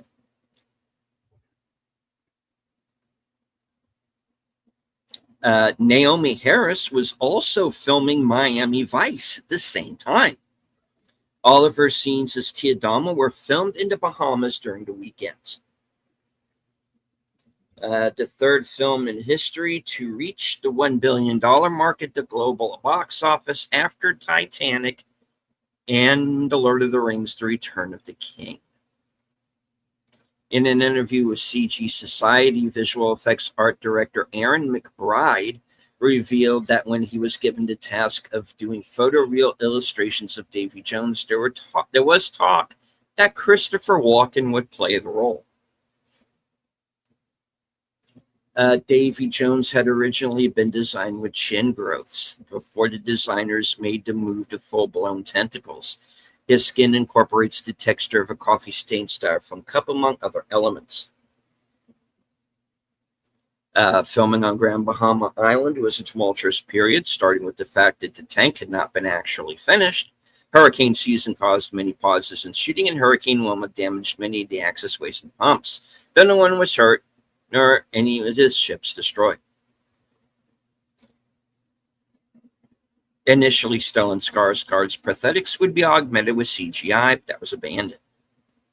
In June 2006, the Flying Dutchman set ship was towed away to Castaway Cay, Disney Cruise Line's private island, where it was displayed in promotion release of the movies.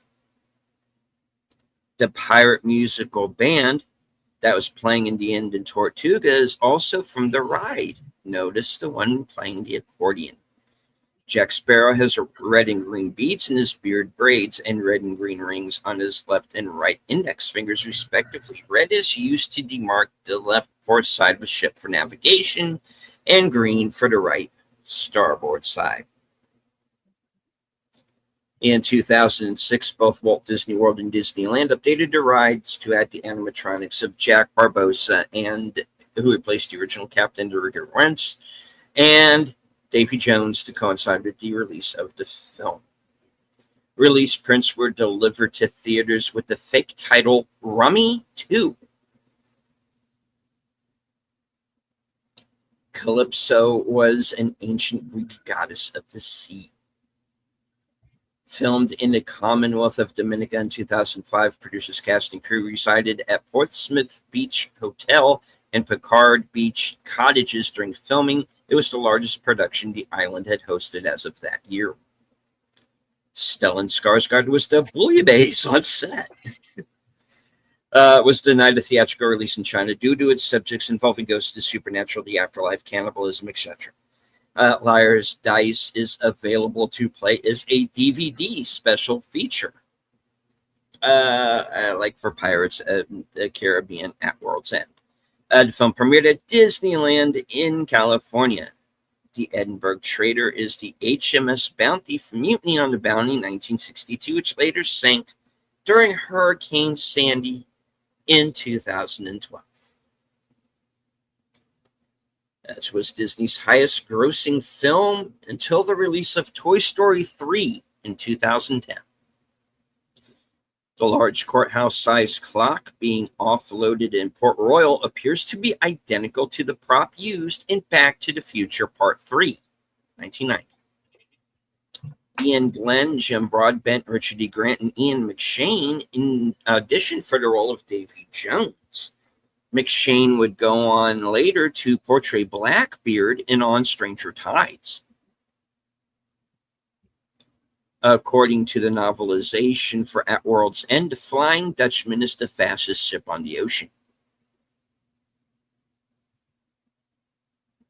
Both Keira Knightley and Tom Hollander star in the 2005 remake of Jane Austen's Pride and Prejudice. Knightley as Elizabeth Bennet, Hollander as Mr. Collins. I recommend that one. I actually do. It's a good movie. It's a lot of fun. The Black Pearl was built in Bayou La Batre, Alabama, at Steiner Shipyard, just a couple of blocks from Bayou La Batre City Hall. When Ragetti attempts and fails to read the Bible, he is holding it upside down. Well, that could be a problem.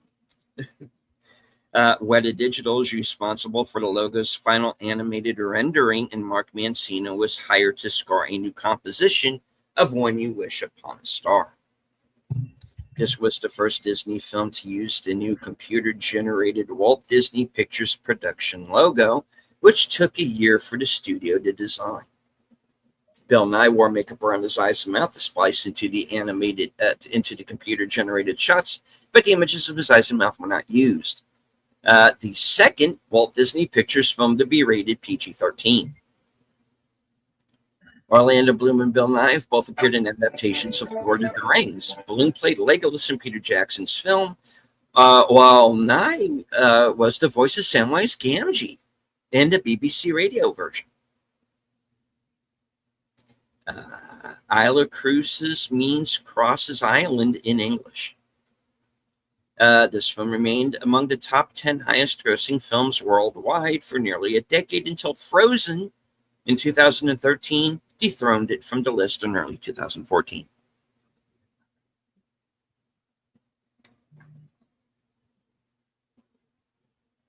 The 97-foot-long Black Pearl prop ship used in this movie made its final voyage Thursday morning, November 20th, 2025, when it was sunk in the Gulf of Mexico, 6 nautical miles off of Panama City Beach, Florida, as an artificial reef for divers' enjoyment and allows marine wildlife to thrive.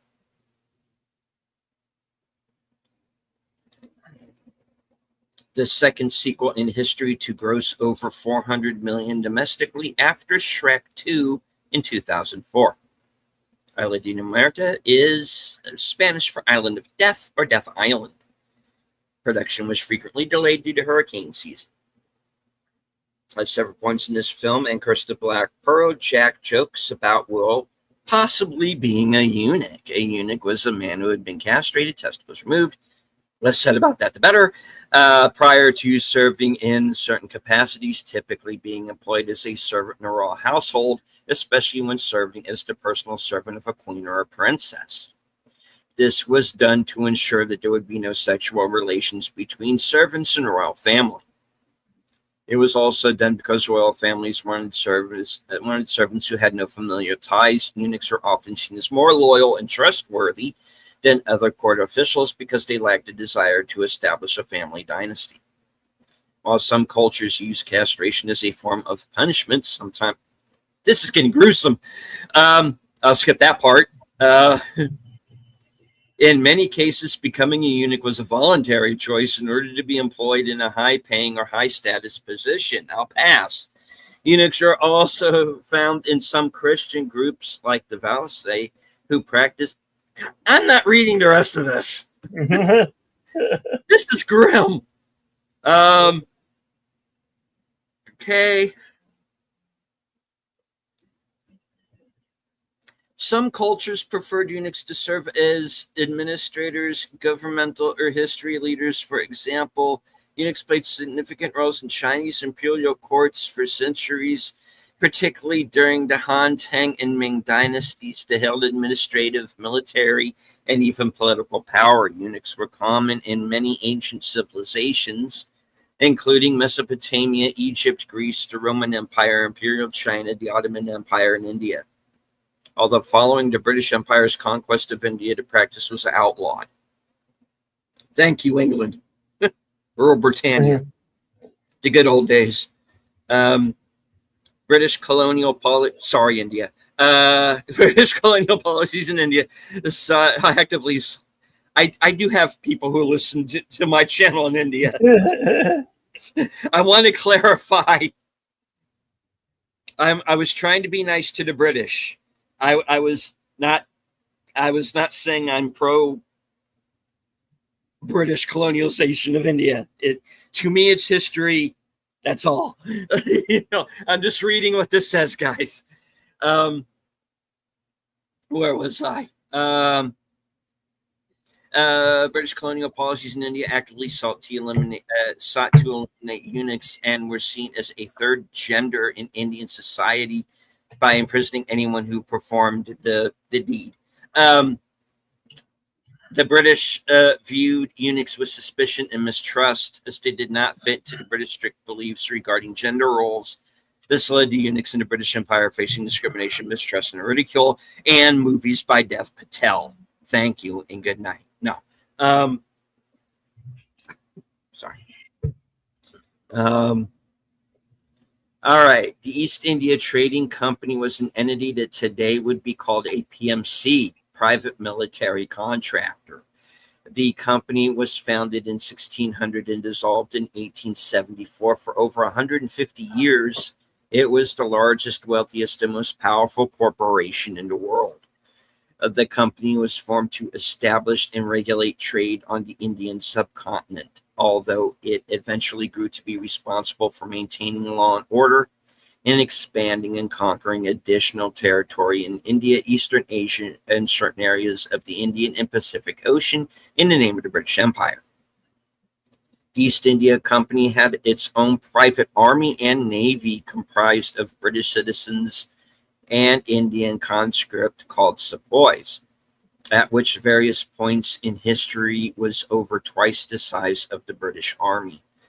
At the company's height, it had an army of 260,000 soldiers and controlled most of India, Hong Kong, and a large portion of the Persian Gulf. Yeah, kind of the other way around these days, isn't it? During the mid-1700s and early 1800s, half of the world's trade was conducted by the East India Company. For 150 years, they had a huge monopoly on the trade of goods like cotton, silk, indigo dye, sugar, salt, spices, saltpeter, the main component, gunpowder, and tea and opium. The East India Company wasn't the only private contractor the British Empire used to control their vast territory and regulate trade. Another major British PMC was the Hudson's Bay Company, HBC. Established in 1670, the company still exists as of 2024. It was sold to Canada in 1869 and then eventually became a holding company of department stores and commercial property. When the company was founded in 1670, it was granted a royal charter that gave them exclusive trading rights in Rupert's Land, a large British territory in central and northern Canada centered around the Hudson Bay drainage basin. Rupert's Land in the HBC's jurisdiction covered a vast area of some 1.5 million square miles, 3.9 million square kilometers. For you metric system hoity-toits, in size, it included the whole of modern day Manitoba, most of Saskatchewan, southern Alberta, southern Nunavut, and northern parts of Ontario and Quebec. From the late 17th through the mid 18th century, it also extended into areas that would eventually become parts of Minnesota, North Dakota, and Montana. The Hudson's Bay Company controlled the fur trade throughout British North America for nearly 200 years. It fought several wars against Native Americans and local traders over the fur trade and was the de facto government of the British territories in Canada until 1869. Ragetti is left-handed with a sword. The film sold 14 million copies in 2006, becoming the fastest-selling video release of the year in the United States. Good game. I liked it.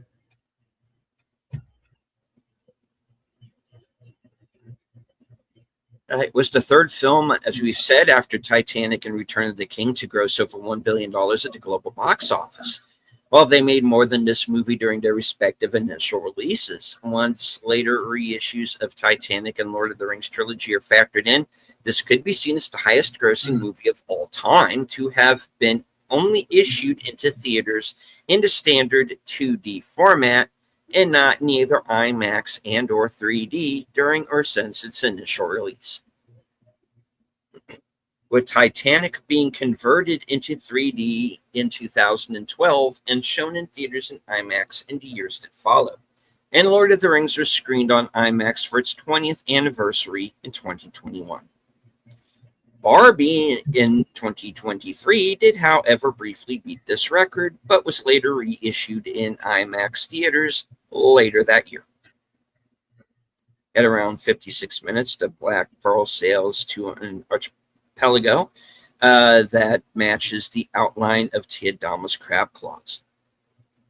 The second film in history to gross over $50 million domestically on its opening day, after Star Wars Episode 3: Revenge of the Sith in 2005.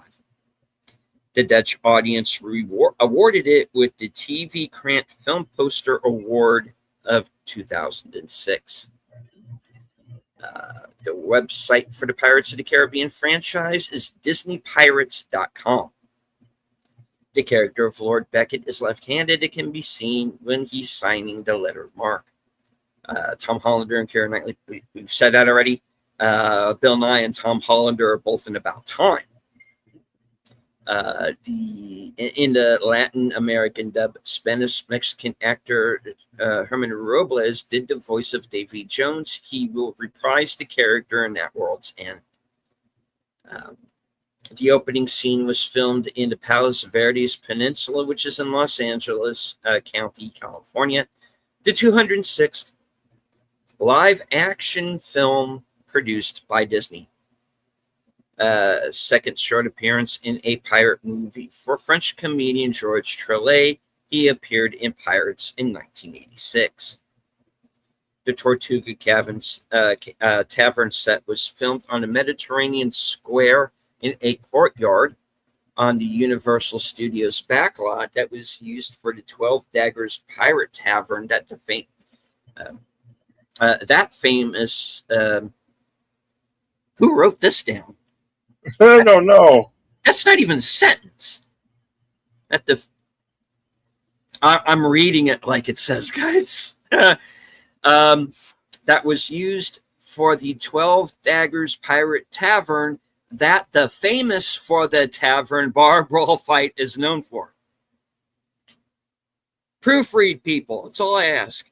It was also a stand-in for a random bar that was originally meant to be in the film Ment spelled M-E-N-T. Wrong. To be filmed in the Bahamas area before Hurricane Wilma happened without the E. Wilma not capitalized in 2005. And thus the Tortuga bar, also not capitalized, was shifted to the Universal Studios backlot at the last minute. Minute spelled M-I-N-U-E-T. Instead of the Bahamas as originally planned to be filmed at. Oh my God. Did a high school senior write this? Come on. Okay.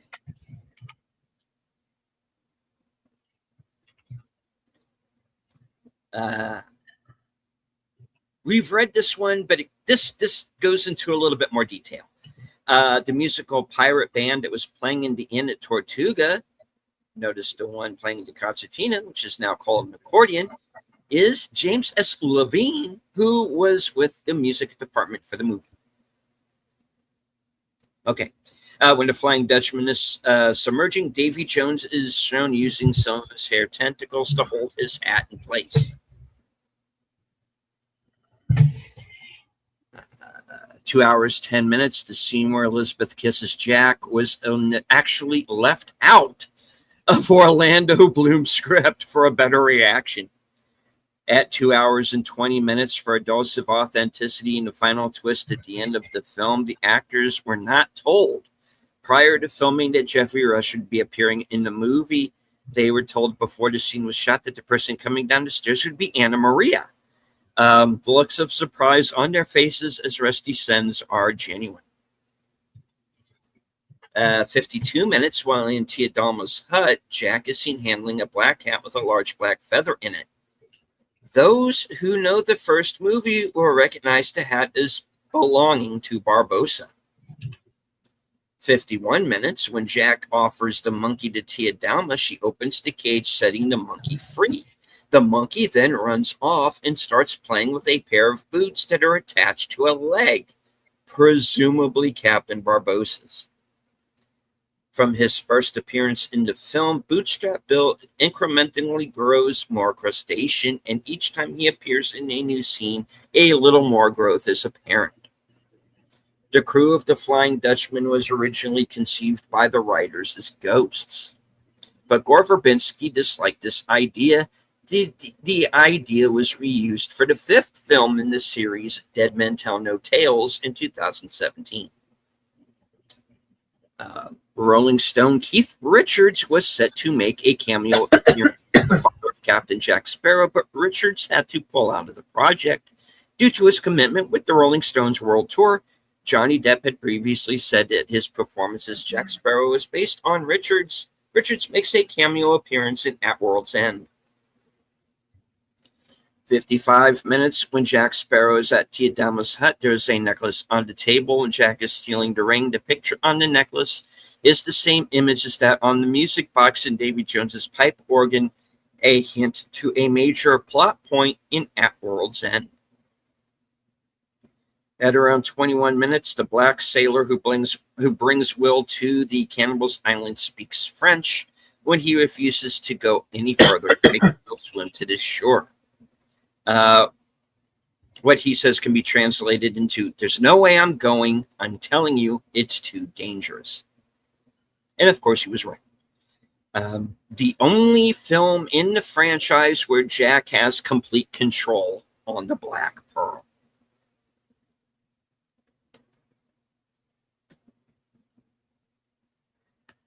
Bill Nye only wore a prosthetic once, with blue-colored tentacles for when Will steals the key to the dead man's chest from under his beard as he sleeps. 21 minutes, the sailor who tells Will he knows of a ship with black sails next to an island where he trades spices for, quote, delicious long pork, is a subtle hint to the fact that he is aware that the Pelagostos are cannibals. Long pork is slang for human flesh. He then takes Will to the island, knowing full well he will most likely be killed and eaten. This also explains the behavior of the brother who refuses to take Will all the way to shore, fearing capture and death himself. The apple that Barbossa bites at the end of the film is a nod to Curse the Black Pearl. In that film, Barbossa lamented that as a living dead, he could not enjoy the taste of an apple. 28 minutes, the two sailors quarreling over Jack's hat on the boat, which is then sunk by the Kraken from Cyprus. The sailor on the left is a Turkish Cypriot, while the other on the right is a Greek Cypriot and speaks the Greek Cypriot dialect. Final body count, 82.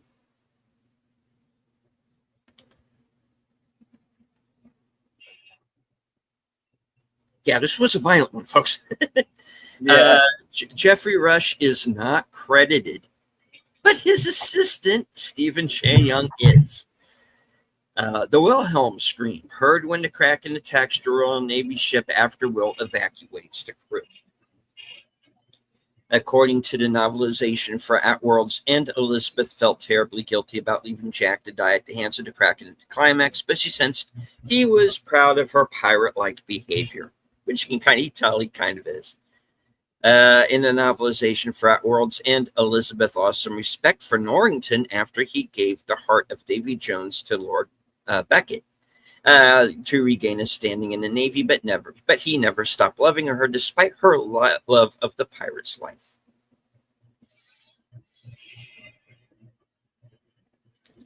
Jack briefly escaping the melee à trois is only to fall headlong into an open grave, foreshadowing what happens to him at the end. In the novelization for At World's End, Lord Beckett considers Jack peculiar but devious, and Barbossa considers Jack dangerous but foolhardy. The cast includes 1 Oscar winner, Jeffrey Rush, and 6 Oscar nominees: Johnny Depp, Keira Knightley, Stellan Skarsgård, Bill Nye, Jonathan Pryce, and Naomi Harris. At around 2 hours and 10 minutes, near the end of the movie, Jack Sparrow says to the Kraken, "Hello, beastie." Maleficent says when Sleeping Beauty wakes up, "Hello, beastie." Both are Disney movies. Jack Sparrow's look, visually inspired. Well, we've read this before, but okay, it's the last one. Jack Sparrow's look is visually inspired in Adam and the Ant Stand and Deliver 1981, where the singer Adam Ant plays a surrealist version of Jack Turpin, the infamous burglar, poacher, horse thief, highwayman, and killer of the 18th century. And that, as they say, is that, thank God, the scrolls are closed. The scrolls are closed. Okay. Alrighty then. Well, I'm sure later you guys can hit up Netter's Network for Thursday things, and then Stephen will be doing his coming attractions later. Yep. You'll get to find out what I'm going to be up to for the next week. Yep.